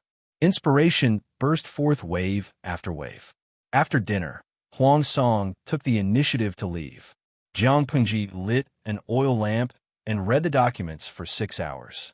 When she put down the last scroll, she heard Wei Si's footsteps. As expected, Wei Si sent her supper again.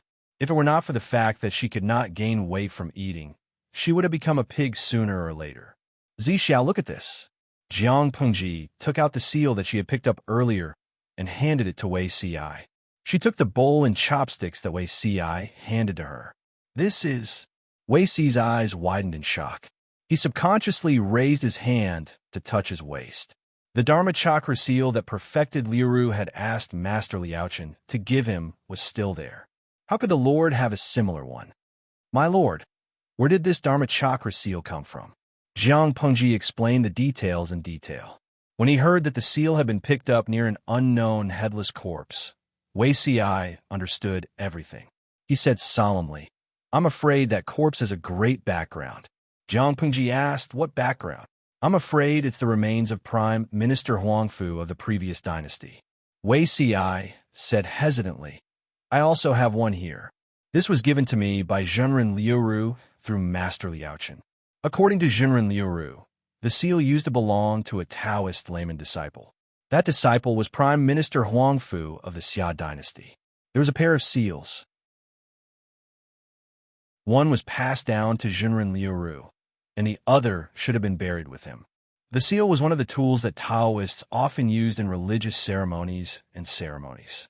It was a tool to make a living and was used to invite the gods. Zhenren Liuru had given Wei Si one to suppress evil spirits. Now that another had appeared, he was getting more and more confused. Jiang Pengji said, why did that Zhenren give you this thing? He could feel that the thing had a sense of righteousness. Because it was harmless, Jiang Pengji allowed Wei Si to keep it close to him. Wei Si shook his head. I don't know. Jiang Pengji said, if that's the case, you can take this seal too. She forced the seal into Wei Si's hands. Wei Si did not know whether to accept it or reject it. In the end, he could only accept it. After all, the seal was a burial object of the deceased. Wei Si would not keep it close to him. He would keep it and put on a memorial tablet to worship. Looking at Wei Si's back as he left, Jiang Pengji's eyes looked dark and deep under the candlelight. The next day, Jiang Pengji received a battle report from Feng Jin. The messenger rushed over on a fast horse. He panted and said, My lord, we have won a great victory in Haozhou. Jiang Pengji opened the battle report with a calm expression. Huang Song's army had been captured. Haozhou's defense was very weak. Feng Jin had gathered 100,000 troops and pointed them at Haozhou. It was only a matter of time before they conquered it. Not only did she not feel happy, but she felt that Feng Jin's efficiency was a little slow. He was 3 to 5 days later than she expected. She was a little happy when she read the battle report. If Bogeo appointed his wife as a general, it might be a different situation.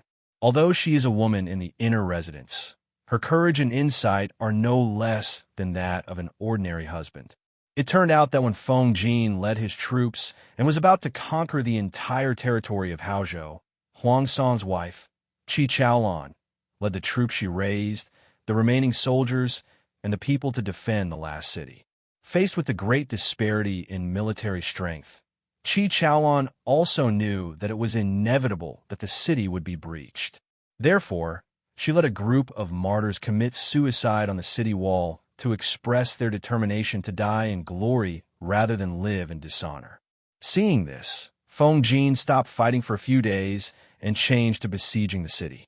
Although the martyrs' suicide inspired the fighting spirit of the people in the city, Feng Jin besieged the city but did not attack.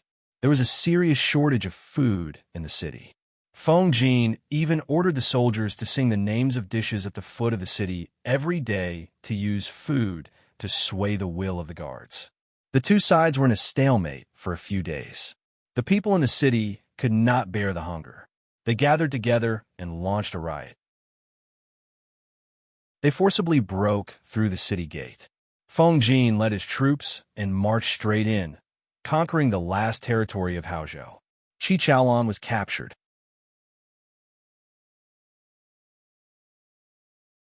Chapter 1344. Long before Haozhou was conquered, the news of Huang Song's capture had spread. The news was undoubtedly a bolt from the blue for Qi Chaolan. Even though she was mentally prepared, she was still overwhelmed with grief. Her first reaction was not to follow Huang Song. Instead, she chose to take her child back to her parents' home and beg her parents and brothers to take care of her. In the end, her father, who loved her dearly, refused to see her. Her mother looked at her, wanting to say something but hesitating. Her brother sighed and sent her off. Her mother said to her, "Your father said, the situation in Dongqing has been settled. Lucy probably won't make things difficult for you and your child because of our past friendship." Qi Chaolan's eyes were dry.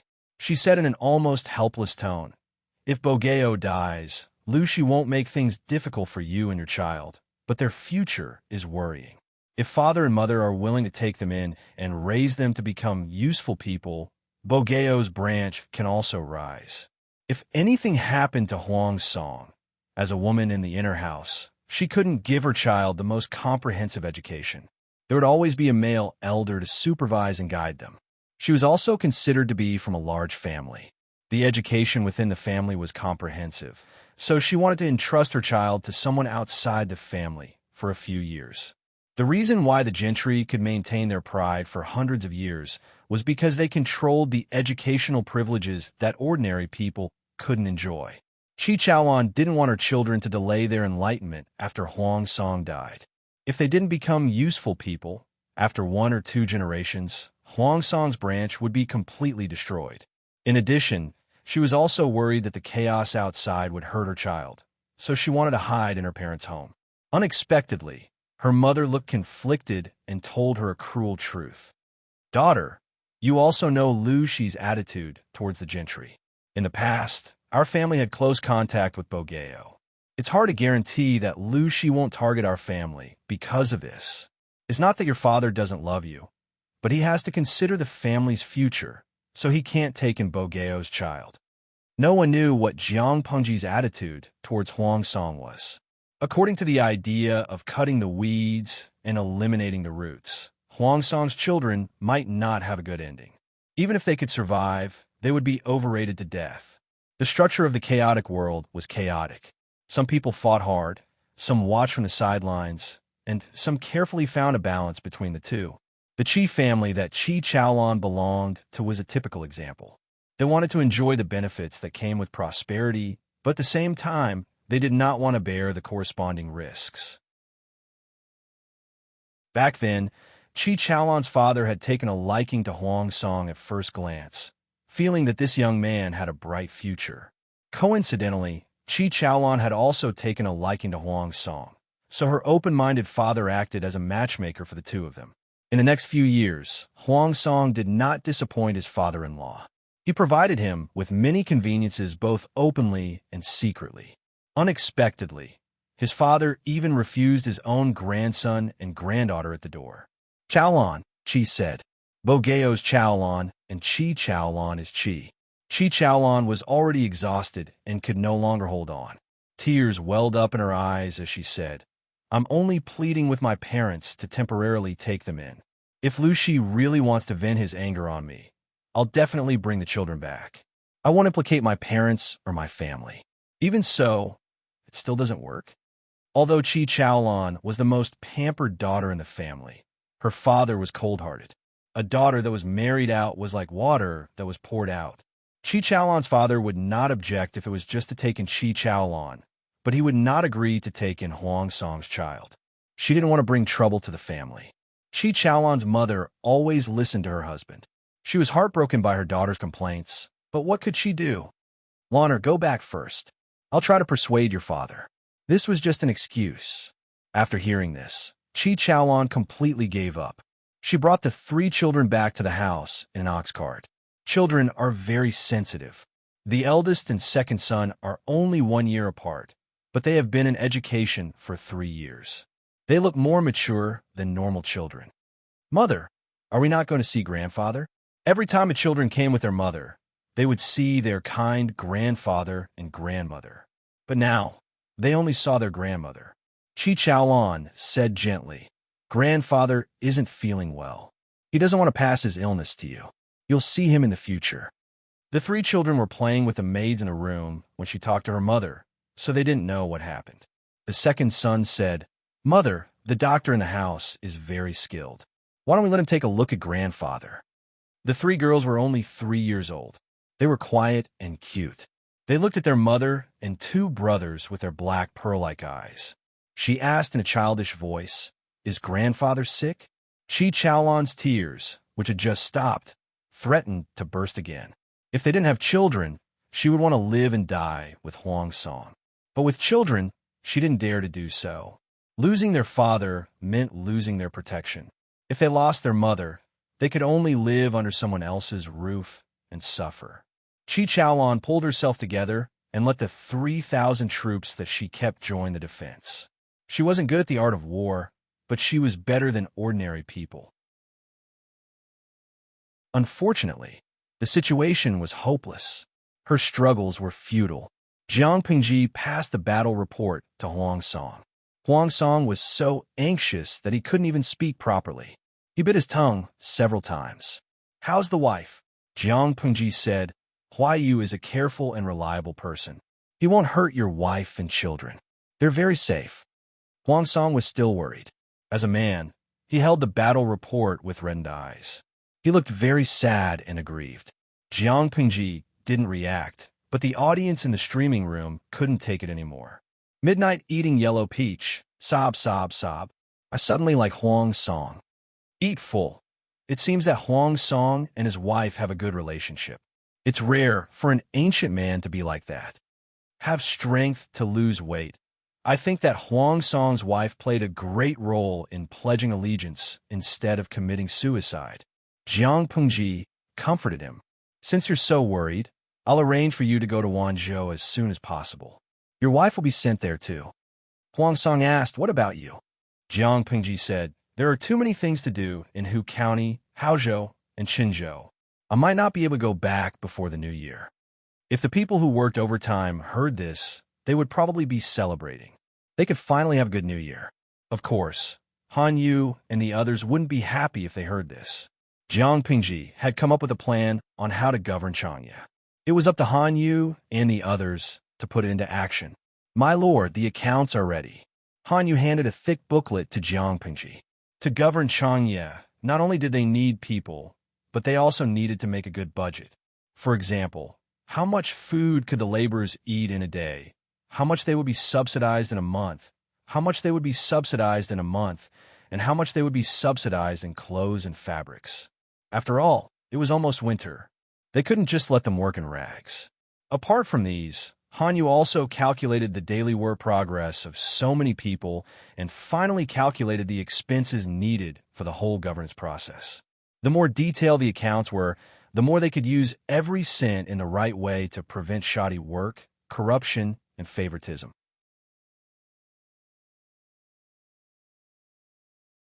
Chapter 1345. The war outside was in full swing, but the people in the rear were generally not affected much.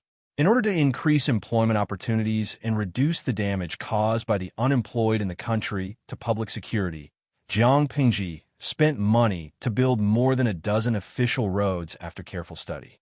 Workers were provided with 2 free meals a day, and a certain amount of copper money was given according to the amount of work they did. A bolt of linen would be subsidized for 4 seasons of a year. If the workers could complete the construction of the entire road ahead of time, the participating workers could receive an additional 10 days of rewards. Not only could these official roads facilitate the deployment of troops during wartime, but they could also benefit the people in peacetime. For example, the people could transport their excess fruits and vegetables to other places to sell, increasing their additional income. In the past, it would take 10 days to half a month just to walk the mountain roads. By the time the farmers arrived at their destination with their fruits and vegetables, the goods would have long rotted away. Now, it only took 1 day to arrive, and the fruits and vegetables were fresh. Jiang Pingji also encouraged women to work outside to support their families. In addition to physical labor, such as building roads, she would also provide other jobs that were more suitable for women. Improving the status of women in society was not something that could be achieved in a short period of time. It would take a long time to reverse the stereotype. For example, she knew that some women were paid more for embroidery and weaving at home than their husbands who worked outside. However, the income of these women could only be described as supporting the family rather than supporting the family. Not only did others not feel that there was anything wrong with it, but even the women themselves felt that they were not the ones who supported the family. It had become the norm to take the initiative to put oneself in a weak position. However, with Jiang Pengji's strong rise, this natural atmosphere was being reversed. It was a good phenomenon after all. There were occasional disturbances along the way, but everything was moving in the direction she had expected.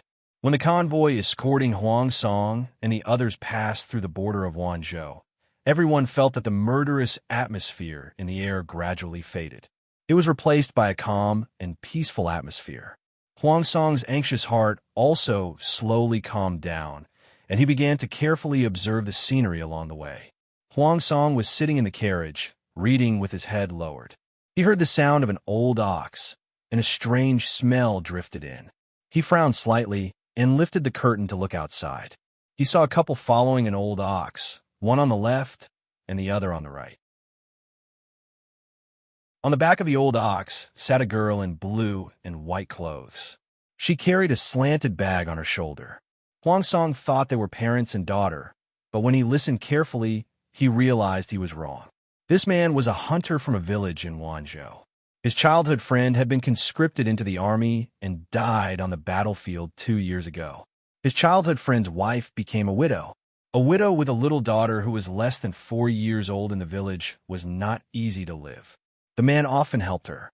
After a while, the two of them fell in love with each other, and then they became husband and wife under Iceman's persuasion. The man also treated his childhood friend's daughter as his own flesh and blood. A while ago, he received news that his childhood friend's orphan had been selected to study at the Golden Scale Academy. The man was so happy that he couldn't sleep for a few days. As a matter of fact, the couple was preparing to send their daughter to the academy. Although she was a girl, those who had the opportunity to study in this era were all talented people. No matter how bad it was still better than selling physical labor. Everyone said that he was blessed. He raised this adopted daughter with all his heart, so he didn't have to worry that she wouldn't take care of him when he was old. He felt that it made sense. When he had his own children in the future, his children could also use his sister's book to learn a few words. Outsiders did not have such benefits. Huang Song had also heard of the Golden Scale Academy, but he hadn't paid much attention to it in recent years. He only knew that it was a private school for initiation. Now that he saw it, he felt that he was wrong.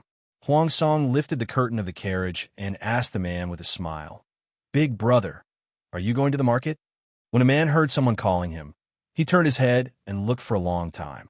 Seeing that Huang Song's convoy was heavily guarded, he was so scared that his face turned pale. He said with trepidation, "No, we're sending our child to school." Huang Song asked them to come closer and talk. The couple were both ordinary people, so how would they dare to disobey? Sending your child to school? Huang Song glanced at the girl riding on the cow's back. She was nervously clasping the bag of her sling bag, her bright black eyes wide open. She wasn't considered cute, but she had the unique vigor of a child. It's not easy to go to school these days. It's expensive. The man tried to relax, and the guards guarding the carriage automatically made some space for the man to come closer.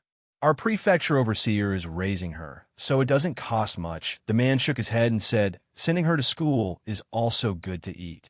The official in charge of selecting the children said that the children's meals, drinks, and accommodations were all free in the academy.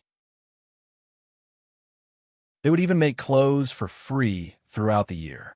Huang Song pretended to be surprised and said, "Is there really such a good thing in the world?"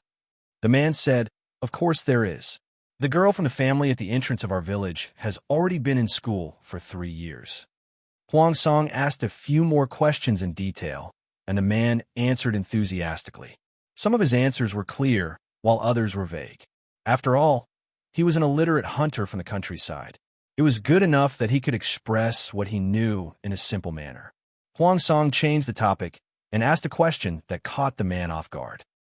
"Based on what Big Brother has said, could it be that someone is heartless and deliberately let their own child take the place of going to school? It wasn't impossible for such a thing to happen. Some parents would very likely take the place of their relatives' orphans for the sake of their own children." The man was stunned and said angrily, "Which heartless person would dare to do that?" Huang Song smiled and said, "Everything is possible. Regarding this problem, does the prefecture overseer have any preventive measures? Since it was a pension, these benefits should really be implemented on the orphans of the martyrs. Otherwise, it would be very ugly if it was exposed." The man hurriedly waved his hands and said, "This won't happen. Who would dare to do this? Aren't they afraid of being haunted by ghosts?" Huang Song had doubts in his heart, but it was a pity that the man in front of him didn't know much and couldn't dispel his doubts. He didn't know that Jiang Pengji had never seen a person's heart as beautiful. When she first formulated these pension benefits, she had already considered all the aspects that could be considered.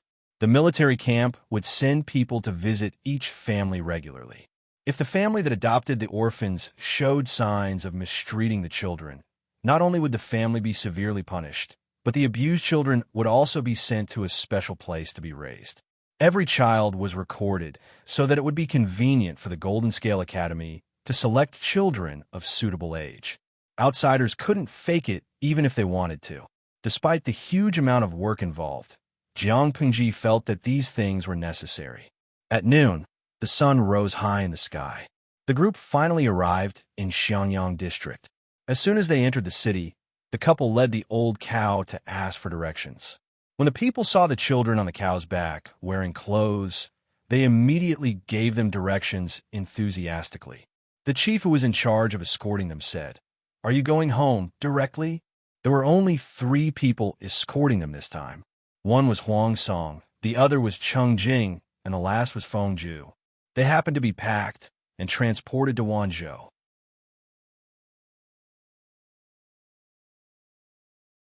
Chapter 1346. Jiang Pengji simply waved her hand and let them return to their respective homes and find their mothers. Whichever family trained such a troublemaker would be punished. This was the safest method without offending anyone. Therefore, Huang Song returned home to reunite with his wife and daughter. Feng Ju was sent to Feng Ren's residence, and Cheng Jing temporarily stayed at his master's residence. Huang Song raised his eyebrows in surprise. "What return home?" The head of the count said, "I just received news that your wife has settled down in the city with a few Lang Jun and maidens." Huang Song's heart finally relaxed when he heard this. He couldn't help but reveal a relieved smile. "Okay, I'll go back now." When Huang Song arrived in Xianyang district, Chi Chaolan had already stayed there with her children for 7 or 8 days. When she knew that her husband was not dead and would arrive to meet her in a few days, she almost burst into tears. Chi Chaolan waited for her husband to return happily since he was out of danger. But When Huang Song arrived at his new home and the old housekeeper let him in, he found that his wife and children were not at home. "Where did they go, madam?" The old housekeeper said. Madam was worried about the two young Longjuan studies, so she used her connections to look for a teacher. Who knew that she couldn't find a decent teacher in such a big Xiangyang district? Later, she found out that Master Yuan Jing and the other scholars were teaching at the Golden Scale Academy, so she brought Lang Jun and his wife to participate in the entrance examination. Huang Song came in not long after Qi Chaolan left. The couple missed their long-awaited reunion. Huang Song said with difficulty, "Send them to the entrance examination?" The old housekeeper said, "The Golden Scale Academy announced last year that they wanted to expand the number of students. In addition to the original fixed quota, they added an additional 50 places. As long as they are of the right age, they have the opportunity to enroll. To be fair, these students have to go through the examination." The original students of the Golden Scale Academy were the orphans of the fallen soldiers. Every year, 200 students were enrolled. This year, the conditions were relaxed, and there were an additional 50 places. For these 50 places, a group of children competed fiercely, as if they were going to be evaluated. Huang Song frowned and said, "Lanting is really muddle-headed. How can you set this precedent at this time?" Except for a few second generations, Feng Yi and others, the students of the Golden Scale Academy were the orphans of the fallen soldiers. If there were other children with strong backgrounds or resources, wouldn't the gap between the students be widened? It was completely conceivable that the gap between the students would widen, and the atmosphere in the academy would definitely not be as good as before. Little did they know that Jiang Pengji, the fox, would never make a losing deal. She was willing to set the precedent because she wanted to bait them. If Huang Song knew the background of the students who were admitted, he would more or less understand Jiang Pengji's thoughts. Of the 50 spots, only 20 were obtained through their own abilities. The other 30 were mostly from wealthy merchant families and were so poor that they only had money left. Among the scholars, farmers, merchants, the social status of merchants was the lowest. Even if they brought a lot of money to invite a teacher, the teacher they invited would only be an ordinary scholar. The truly famous scholars would not even bother to deal with merchants, not to mention inviting them with money. He didn't even have the qualifications to enter their door. Jiang Pengji operated in the dark. She had her own plans. In the words of the live stream viewers, it was to attract investment, give those tycoons a little benefit, then reveal their true colors, and let them willingly fork out money to invest in the Golden Scale Academy's branch. How could they make a nouveau riche pay? Give them what they wanted the most. The merchants were rich, but they had no power, no influence, and no reputation. However, as long as Jiang Pengji spread the news and told them that the merchants who invested in the branch could hang the title of the honorary dean in the academy after the branch was completed, the officials would even come forward to commend them and give them a plaque. There were many people who were willing to fork out money. Of course, Jiang Pengji had also considered Huang Song's concerns. The recruitment this time was done in the name of celebrating the great victory. Next year, they would resume the previous recruitment routine. Huang Song asked the housekeeper, "Where is the Golden Scale Academy?" The housekeeper immediately prepared a carriage for Huang Song to travel, but it was blocked halfway. Seeing this situation, the housekeeper said embarrassedly, "Many merchants heard the news and stayed in the inn near the Golden Scale Academy. Therefore, there are especially many people nearby. Master, why don't you wait a little longer? The patrolling soldiers will clear the way for the carriages and horses." Because of the enrollment expansion, the roads near the Golden Scale Academy were often blocked by traffic. Huang Song waited for a while. Then he got off the carriage and walked. The old housekeeper handed the carriage to the coachman and followed Huang Song step by step. Suture he had to follow him. Huang Song did not know the way. Why are there so many people? Huang Song's scalp went numb when he saw the crowd outside the Golden Scale Academy. Almost every student who came to take the exam brought a group of parents with them. There were also many maids and manservants who served them. They blocked the 7 feet wide road in front of the Golden Scale Academy tightly. His heart ached when he thought of his wife bringing along 3 children and maids to endure the hardship. In fact, Huang Song imagined too much. As his wife, Chi Chaolon had a special status. She wanted to send her children here for the exam, so there would definitely be a green passage. To prevent the examinees from affecting the studies of the students in the academy, each examinee could only be accompanied by one parent. No manservants or maids were allowed to enter. Huang Song waited for a long time. Finally, it was his turn. The guard looked at him and asked, "Where's your child?" Huang Song said, "My wife has already entered with her child." The guard could only repeat the rules of accompanying the examinee. Examinees can only be accompanied by one parent. Please wait for news at the inn outside. Huang Song widened his eyes in shock. He was stopped outside by a guard. No, no. Before Huang Song could finish his words, the guard said, "Next." The parent behind him said, "You're dressed quite extravagantly. Why don't you know the rules? Move aside. Don't block the way and waste time. My child missed the exam and can't enter the academy. What about your compensation?" Huang Song was speechless. 2 months ago, if you dared to talk to him like this, your head would definitely be smashed. Huang Song was squeezed out of the crowd with a gloomy expression. His clothes were messed up, and the old housekeeper was also dragged into it. "Master, there are too many people. Why don't we go back and wait for Madam?" Huang Song sighed. "That's fine." When he was about to return home, he saw a familiar figure standing at the door from afar. The other party was holding a lamp and looking out. "Madam, Chi Chaolon brought her child home." Hearing that her husband was back, she almost cried tears of joy. She originally asked the maids to wait for news at the door, but she couldn't sit still and simply waited outside. Hearing a familiar voice, she turned her head to look in the direction of the voice. "Bogeo." Before she could say 1,000 words, she was already in the other party's familiar embrace.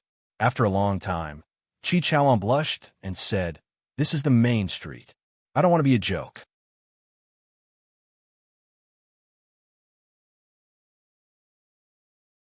Chapter 1347. As soon as the couple entered the house, Chi Chaolon couldn't wait to ask him if he was hurt anywhere and if he had been neglected. Huang Song smiled as he listened to her nagging. He didn't feel annoyed, but he felt especially happy. "Lana, don't worry. Everything is fine. Lanting has specially instructed me that no one will make things difficult for you." Huang Song waited for her to finish speaking before he gently caressed her hand. He knew that his wife had lost weight from the touch of her skin. She used to be plump and well-proportioned, but now she was thinner. He sighed softly and said, "I blame myself very much. I have to make you suffer with me in the future. I don't know what kind of situation we'll face," Chi Chaolon said angrily. "I married you because I like you. In your eyes, am I the kind of person who can share joys but not sorrows?" For her, the man in front of her had risked his life to come to her. This was already God's blessing. "Of course, that's not what I meant." Huang Song sighed and said, "It's just that, Lana, there are many despicable people in the world who add insult to injury. I don't think I've deliberately offended anyone, but it's easy to deal with a gentleman, but it's hard to guard against a despicable person. Who knows if someone will take advantage of the situation to step on you? You've always been proud. How can you bear such humiliation? I'm not worried about the present, but the future." Huang Song was used to being looked down upon by others in his early years. After becoming a major force in Dongqing, he still had Jiang Pengji above him, who constantly made him feel pressured. There were hidden dangers internally and strong enemies externally. Huang Song didn't have much time to enjoy the happiness of being in a high position. The current situation was at most returning to the starting point for him, but it was different for Chi Chaolon. For example, he was stopped by the guards at the Golden Scale Academy just now. Before he could explain himself, he was squeezed out by the crowd. In the past, when he was in power, which guard would dare to do such a daring thing? For things like power and status, one yearned to have it when one didn't have it. When one finally had it and enjoyed the convenience and superior experience that it brought, one suddenly lost it. The strong psychological gap could not be explained clearly in a few words. Huang Song's thoughts diluted the joy of reunion. His eyebrows were tinged with worry. Chi Chaolan was also affected by this, and her mood became slightly gloomy. She took the initiative to hold Huang Song's hand tightly and said in a low voice, "As long as you don't fall, this concubine is naturally not afraid." Huang Song lowered his eyelids and nodded slightly. The couple hugged for a while in the room. Chi Chaolan asked him, "I heard that Lu Shi isn't a good person. Why did he let you off so easily?"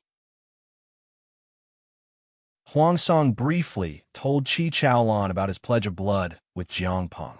Chi Chaolan's eyes reddened as she listened. She knew what Huang Song had lost because of this. With his personality, he would rather commit suicide than lose these things. Chi Chaolan could guess why he was so willing to accept the restrictions of the alliance. "Don't think too much about it.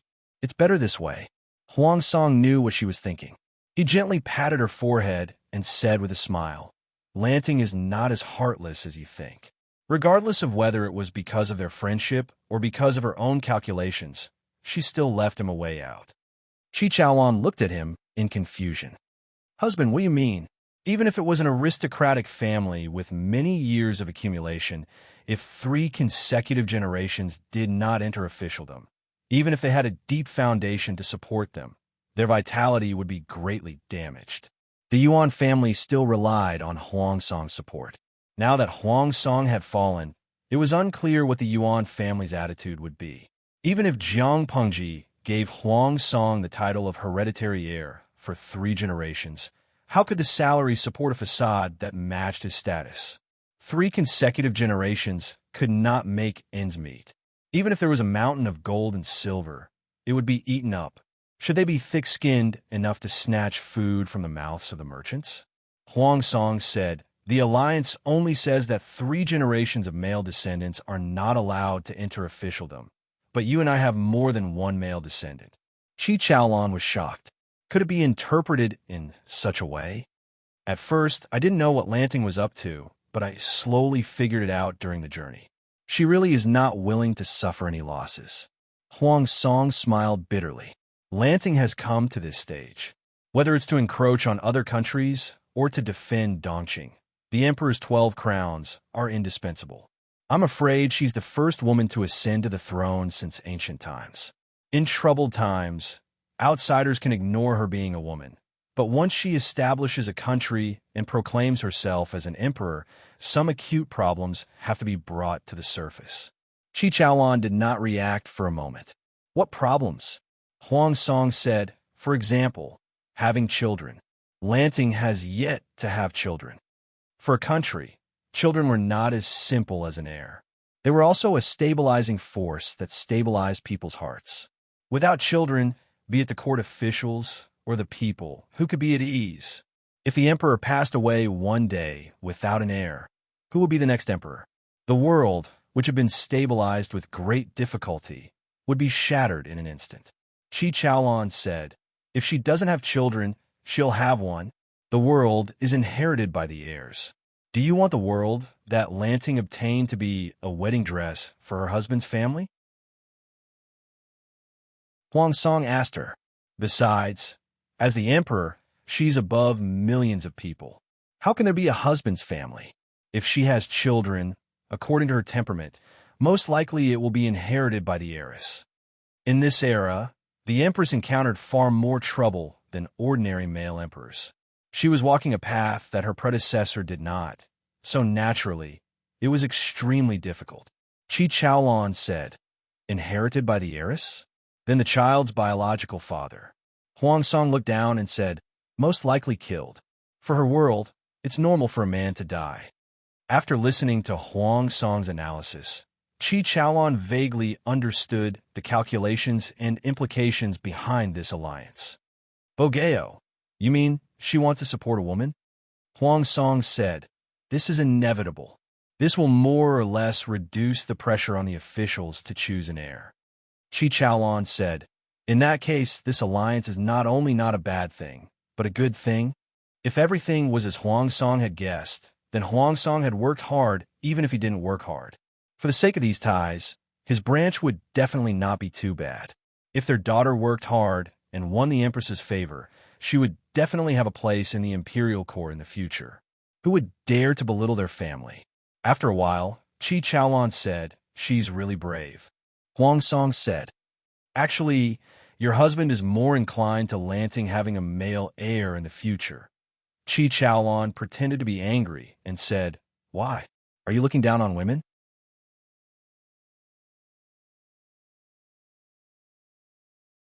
Chapter 1348. In the eyes of the people, an emperor who was diligent was a good emperor. In the eyes of the officials, an emperor who was healthy, smart, serious, and had a long lifespan was a good emperor. A woman's pregnancy was a job that could not be replaced by others. The heir of the country had to be born by the empress herself. What accidents happened during childbirth? Dystocia, hemorrhage, suffocation of the child, death of the mother. The emperor that they had raised for more than 10 years was gone just like that. How much pain would the officials feel? In her previous life, Jiang Pengji was obstructed by so many officials. The most fundamental reason was not that they thought it was bad for a woman to be the empress. After all, the devil sitting at the top had fought his way out of chaos. How could the officials care so much about the succession of the royal family? The reason why they objected was for the sake of the stability of the country. Changing emperors frequently was harmful. Medical technology in ancient times was not advanced enough. Many children would die prematurely if they had a headache or fever. It was dangerous and time-consuming for the empress to give birth. The efficiency of childbirth was also a flaw. She had never considered it before, but the problem was in front of her. She had to consider it. Qi Chaolan thought about it seriously. The problem that Huang Song mentioned was indeed difficult to solve. Then, she was about to speak when Huang Song interrupted her. Her temperament is like this. As long as she's around, no one can change her mind. No matter what outsiders said about the daughter, would Jiang Pengji listen to them? Huang Song was also happy to watch the show. If the daughter was really set as the heir, he would benefit from it. There was no reason for him to object. Qi Chaolan said, "Today, we should also make thorough preparations." The preparation she was talking about was naturally to raise her daughter like a son. The education that she should receive must not be neglected at all. Huang Song nodded and suddenly thought of his 2 sons' examination results. He had suffered for the entire afternoon. If the 2 boys did not pass, wouldn't it be embarrassing for him? What's the result of the entrance examination of Jinlin Academy in the afternoon? Qi Chaolan smiled and said, "This Jinlin Academy is far better than what the outside world says. Even the family schools of the noble families can't compare to it." Initially, she wanted to be thick-skinned and plead with her parents to at least let her child attend the clan school, so as not to delay his enlightenment. Who asked her to not be able to find a decent teacher in the entire Xiangyang district. When she visited the Golden Scale Academy by chance, she was moved and insisted on sending her child here. The 2 children worked hard. Their brains were better than their father's, and they easily passed the entrance examination. Huang Song was surprised. That good. The gentry clans all revered the clan school, and they rarely looked at the private schools outside. However, his wife was full of praises for this private school, the Golden Scale Academy. Qi Chaolan explained the difference in detail. It was good for the clan to have good academics, but the atmosphere was also bad. Most importantly, some of the children of the poor families in the clan could still go to school. Dragons give birth to dragons, phoenixes give birth to phoenixes, and the son of a mouse can dig holes. Children from poor families always had some disgusting habits.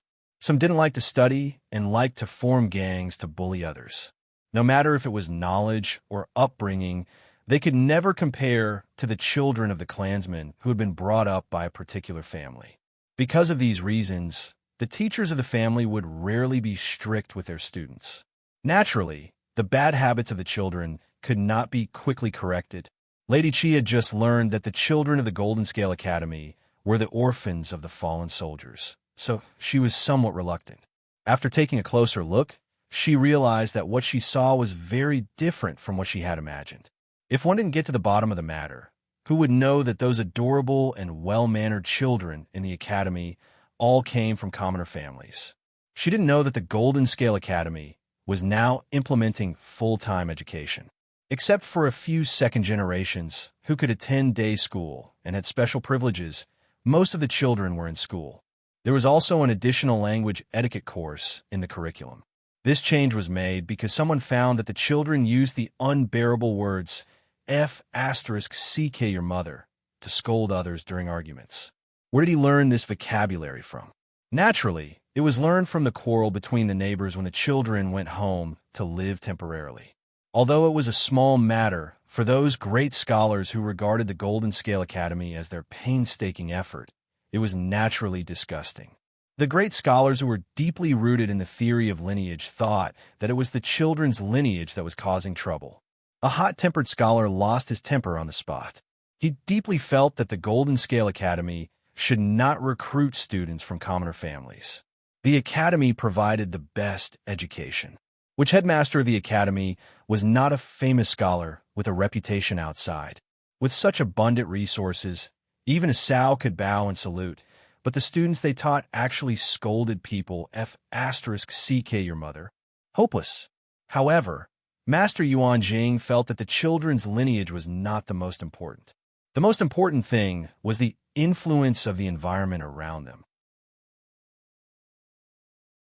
To teach children well, they should isolate the harmful environment and work hard to create an atmosphere suitable for learning for the students. If not, why would Mencius's mother move 3 times? Master Yuanjing's combat power was indeed not just for show. He alone suppressed all the opposing voices. Due to Master Yuanjing's status in the education world, the great scholar could only bear with it. The group of people discussed urgently again and finally finalized the rules. The children who entered the academy could stay at home for 7 days and half a year a semester. The parents could visit the children for half a day every month to avoid alienation. If there were special matters at home, they could ask for temporary leave. In addition, the students must live in the academy for a long time. After 1 or 2 years, the atmosphere was indeed better than before. The children studied seriously, and the great scholars who had some grudges were satisfied. Those nitpicky great scholars with obsessive-compulsive disorder could be satisfied. So naturally, Lady Qi was also satisfied. Yes, so I'll let the children take the exam, and in the end, they even got 2 places. The only thing that made Qi Chaolan reluctant was the academy's boarding system. The parents could only see the children once a month, which made it seem like a visit to a prisoner. Huang Song smiled and said, "You are indeed the child of Lan Er. You are indeed capable." Qi Chaolan rolled her eyes at him in amusement. Aristocratic families generally raised their daughters well. Although the teaching was also strict, the content was biased. If they wanted to have the right to train their daughter to become an official, the matter of enlightenment should also be put on the agenda. The couple was worried about this matter. In the end, Huang Song thought of a solution. He threw his daughter to Feng Ju. Feng Ju was speechless. Did he think he was a master? Huang Song was not a fool. He knew that Cheng Jing was sent to Master Yuanjing's side. He would most likely be arrested. Feng Ju was thrown to his father, Feng Ren. He still had the same temperament. He was definitely an idle person. When he had nothing to do, he would raise his daughter. If Feng Ju knew his thoughts, he would definitely want to beat him to death. However, Huang Song's acting skills were comparable to Jiang Pengji's, and Feng Ju felt a faint sense of guilt towards him. In the end, he still became the teacher of Huang Song's daughter. Both father and daughter are worrisome. Feng Ju let out a long sigh. Teach the child to pass the time. Huang Song's analysis was not unreasonable. If he trained his daughter here, she would still be able to do well in the imperial court in the future. Don't let the master down. Patting the 3-year-old girl's head, she nodded seriously.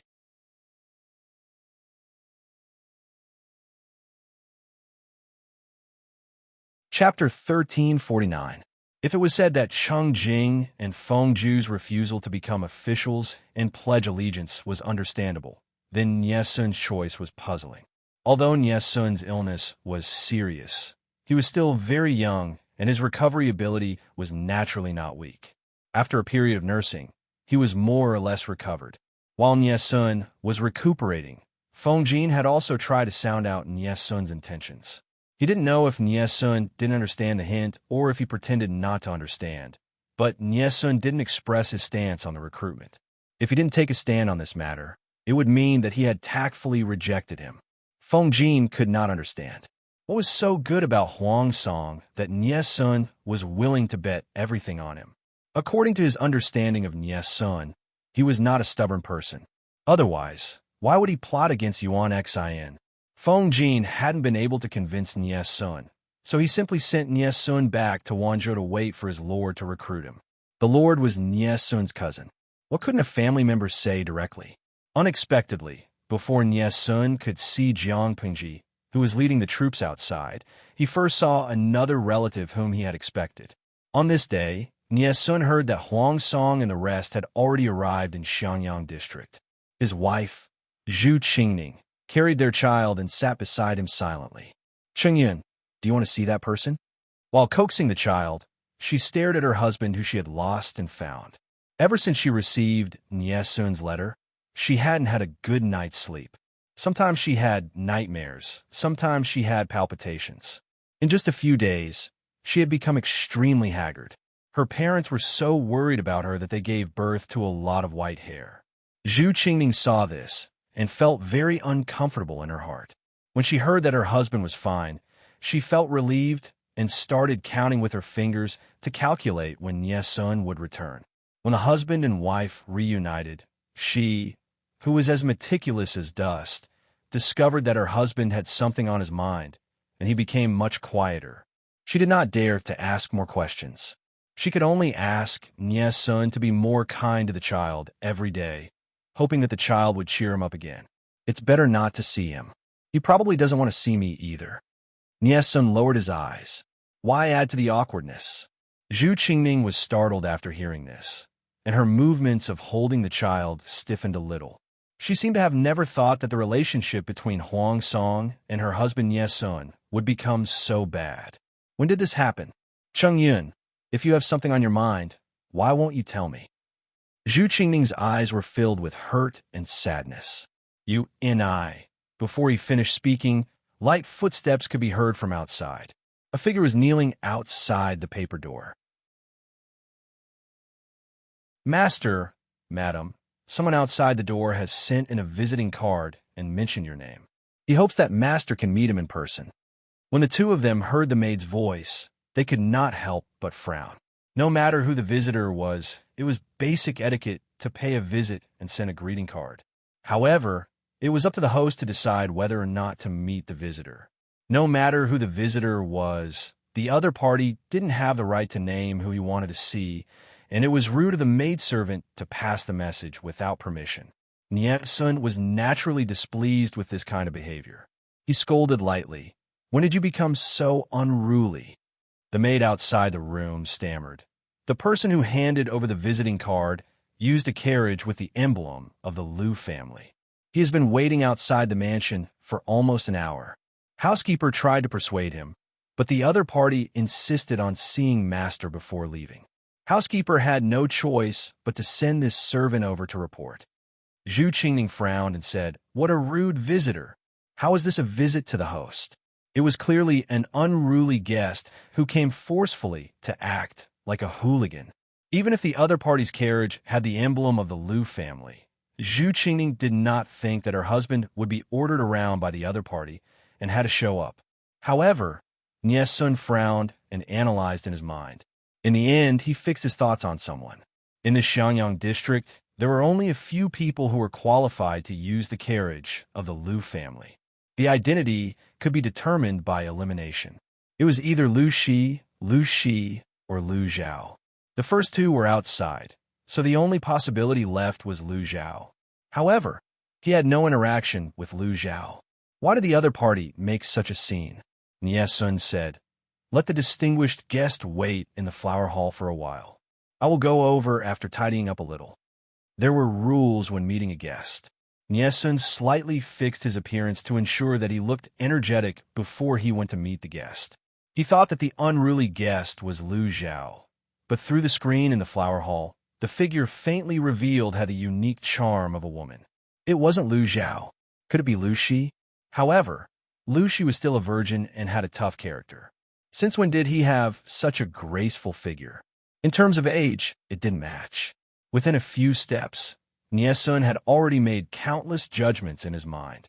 All the inferences pointed to one person. When he walked around the screen, their eyes met.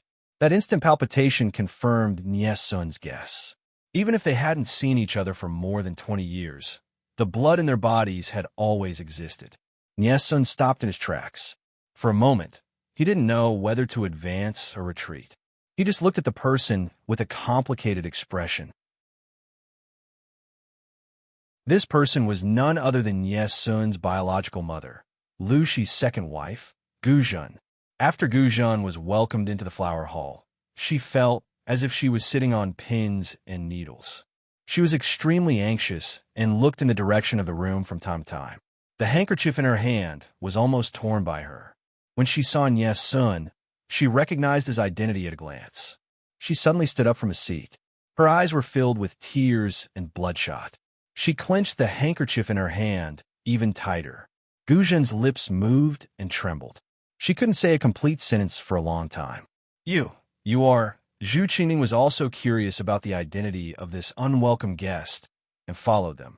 He didn't expect the other party to be a charming and beautiful woman. When she saw Nie-sun, she completely lost her composure.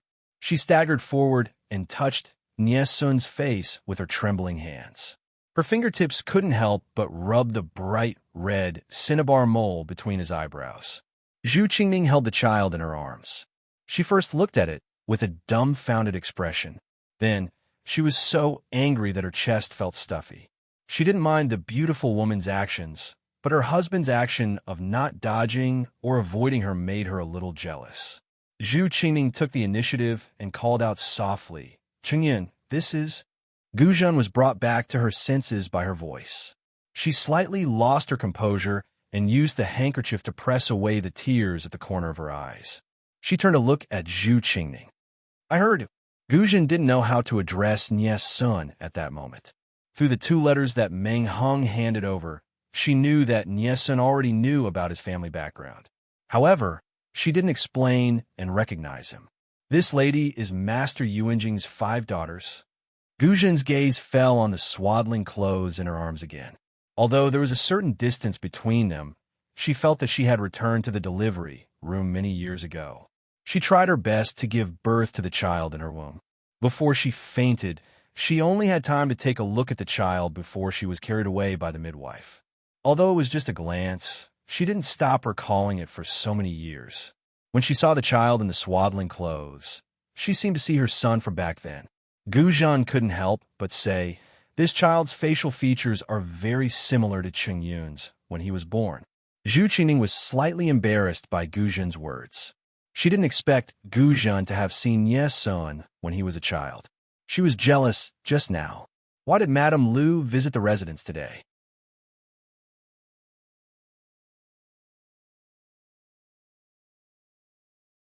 Chapter 1350. Guzhan mumbled, as if she was afraid of angering Nie-sun. "I heard that you came to Xiangyang district, so I dropped by to take a look." Although she said it was along the way, anyone with a discerning eye could see that she put a lot of thought into her outfit. In order to make her complexion look better, Guzhan specially put on delicate makeup. She had a good foundation. She had taken good care of herself over the years and dressed up carefully. She looked like she was only 24 or 25. No wonder Zhu Qingning misunderstood. Nie-sun sighed. "Madame Lu, you've seen me." Guzhan's face turned pale. Nie-sun only said half a sentence, but the rest was definitely an excuse to chase her away. "You don't want to see me that much?" In a trance, she felt her heart ache so much that she couldn't breathe. Zhu Qingning broke out in a cold sweat for her. Nie-sun said, "It's not that I don't want to see you, but you and I are not the same kind of people. What can I do even if I see you?" The calmer his tone was, the worse Guzhan felt. Her tears, as she had finally stopped, broke down instantly. "How can we not be the same kind of people?" Guzhan grabbed Nie-sun's shoulders with both hands and cried with her head down. "Do you know what happened back then was what I wanted? Every time I think of it, I want to cut Meng Zhan to death. If it wasn't for him, how could we have been separated for so many years?" As a legal wife with no status, she was indeed useless. She couldn't protect her son and let him be cheated on by a concubine. He almost died on the cold ground and was trampled by thousands of people before and after his death. Gu Zhen hated him too. How could she not? Nie-sun didn't acknowledge her, and she didn't force him. But why didn't he even give her a chance to make it up to him? Zhu Qingning felt more and more upset as she listened. Her eyes were filled with suspicion, and she peeked at her husband secretly. I know all of this, but what can I do? What should have happened has already happened, Nie-sun said. Madame Lu, let it go. You can just assume that the baby boy was buried alive and died. I'm the adopted son of Zhong Zhao's Nie family, not Meng Zhan's second son. To Nie-sun, the kindness of raising him was far greater than the kindness of giving him life. Gu Zhen was pitiful, but did Nie-sun deserve it? His life was not only brought about by the woman in front of him, but she also missed out on more than just a son. Apart from being related by blood, how are they different from strangers? He did not owe Gu Zhen, and Gu Zhen did not owe him either. There was no point in trying to make it up to her. Nie-sun was willing to treat Gu Zhen as an elder, but he could not force himself to adore her like an adoptive mother. The relationship between parents and children was not something that could be determined by blood. Zhu Qingning listened to their conversation and realized that the Mrs. Lu in front of her was Lu Shi's second wife, her husband's biological mother. At this time, the daughter in his arms also cried. Babies could not care less about adults. They would cry if they wanted to, regardless of the occasion, place, or time. When Gu Zhen saw this, she immediately held back the sobs in her throat and wiped the tears on her face with a handkerchief. She did not care about her ruined makeup. Zhu Qingning touched it and said in a low voice, he probably peed. This concubine will call the wet nurse over. Is Madame willing to help look after him? Of course, Gu Zhen could not ask for more. When the unique milky fragrance of a baby wafted into her nose, the tears that she had stopped with great difficulty gushed out again. The baby girl in front of him was the daughter of that child. Time passed so quickly. Gu Zhen did not know whether she should be happy or sad. Nie-sun was helpless with his wife's actions. He had wanted to directly cut off Gu Zhen's thoughts. It was enough for the two families to maintain a superficial friendship. There was no need for them to have a deep relationship and talk about relatives. Gu Zhen lowered her head and coaxed the child. Her voice was as soft as a mosquito, as if raising her voice would make Nie-sun unhappy. In the face of such a situation, even a rational person like Nie-sun could not help but feel sympathetic. His calm heart was in chaos. I have no intention of forcing you to acknowledge me. I just want to see if you're doing well, and if there is anything I can help with. Gu Zhen spoke in a submissive tone. The more she acted this way, the harder it was for Nie-sun to be forceful. Nie-sun said, I am very well. Gu Zhen said in a pleading tone. Then can I come over to see this child often? Nie-sun said, I'm afraid it will be inconvenient. Gu Zhen's face turned completely pale. It was as if someone had stabbed her heart with a knife. Zhu Qingning came over just in time to hear these two sentences. She rolled her eyes at her husband. Why did he only say half of what he wanted to say? She said, Does Madame Lu like this child very much? Gu Zhen knew that Zhu Qingning was her daughter-in-law. Unfortunately, her son could not recognize her, much less her daughter-in-law. Of course I like him very much, Zhu Qingning said. If Madame Lu likes him, I will bring the child to visit your residence when I am free. Is that all right? Nie-sun's expression changed, but he did not interrupt her. Gu Zhen nodded hurriedly and could not contain her joy. How can this be considered a visit? If you come, you can stay here permanently. Qingyun's current identity is a little. In order to prove his innocence, it is naturally not appropriate to make it public. Visitors to the residence will be pushed back as much as possible. Madame Lu, don't take his words to heart. That is his temperament.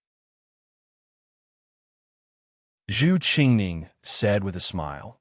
Let the wet nurse bring the child away to change first. After hearing Zhu Qingning's words, Gu Zhen felt much better. She faintly looked forward to it. She handed the child to the wet nurse who had been waiting for a long time. After some thought, she took off the bracelet on her wrist. I came in a hurry today and did not bring any greeting gifts. I saw that the child was fated with me, and I liked him very much at first sight. Gu Zhen let Zhu Qingning accept the greeting gift on behalf of the child. She said humbly, "This bracelet has been with me for many years. It is quite old. Please don't dislike it." Zhu Qingning had good taste. Naturally, she could see that Gu Zhen's gift was really good. Since it was a gift from her grandmother to her granddaughter, she did not stand on ceremony and accepted it, lest she made the other party sad. She watched reluctantly as the child was carried away by the wet nurse. Gu Zhen only retracted her gaze when the child was out of sight. I also know Lanting's temperament. If it is because of this matter, Niesun knew what she wanted to say and flatly refused. No. Gu Zhen could only swallow the rest of her words. Zhu Qingning saw that the atmosphere, which had eased with great difficulty, was stiff again. He felt helpless. Then why? Niesun said directly, "I have no intention of becoming an official again." Why? Gu Zhen did not seem to expect such an answer from him. She could not help but ask, could it be that Lanting is unwilling? Niesun was Jiang Pengji's biological cousin in name and by blood. They were a family. It was not to say that they were completely biased, but they would secretly take care of each other. Huang Song had already been defeated. What was wrong with Niesun, as an old official, choosing a new master to assist? Niesun looked down and said, "No, it is my own reason." No matter how terrible Yuan Xian was, or what disagreements he had with Niesun, the only person who could deal with him was Huang Song. However, Niesun had bypassed Huang Song and plotted to kill Yuan Xian. No matter what his reason was, at the end of the day, it was also a betrayal to Huang Song. At the same time, it was also the most taboo action of a person in a high position, who would not be disgusted if officials killed each other because of personal disagreements. When Niesun made up his mind to kill Yuan Xian, he had already made a decision. If Huang Song won, he would resign from Huang Song and live in seclusion. You're tuning in to the Romance Rendezvous YouTube channel. We're so grateful for your support, and don't forget to subscribe to join us on this incredible journey through captivating stories. Your generosity through donations truly makes a world of difference, as it's the primary source of revenue that allows me to expand and enhance this channel for you. Thank you from the bottom of my heart for being a part of this adventure.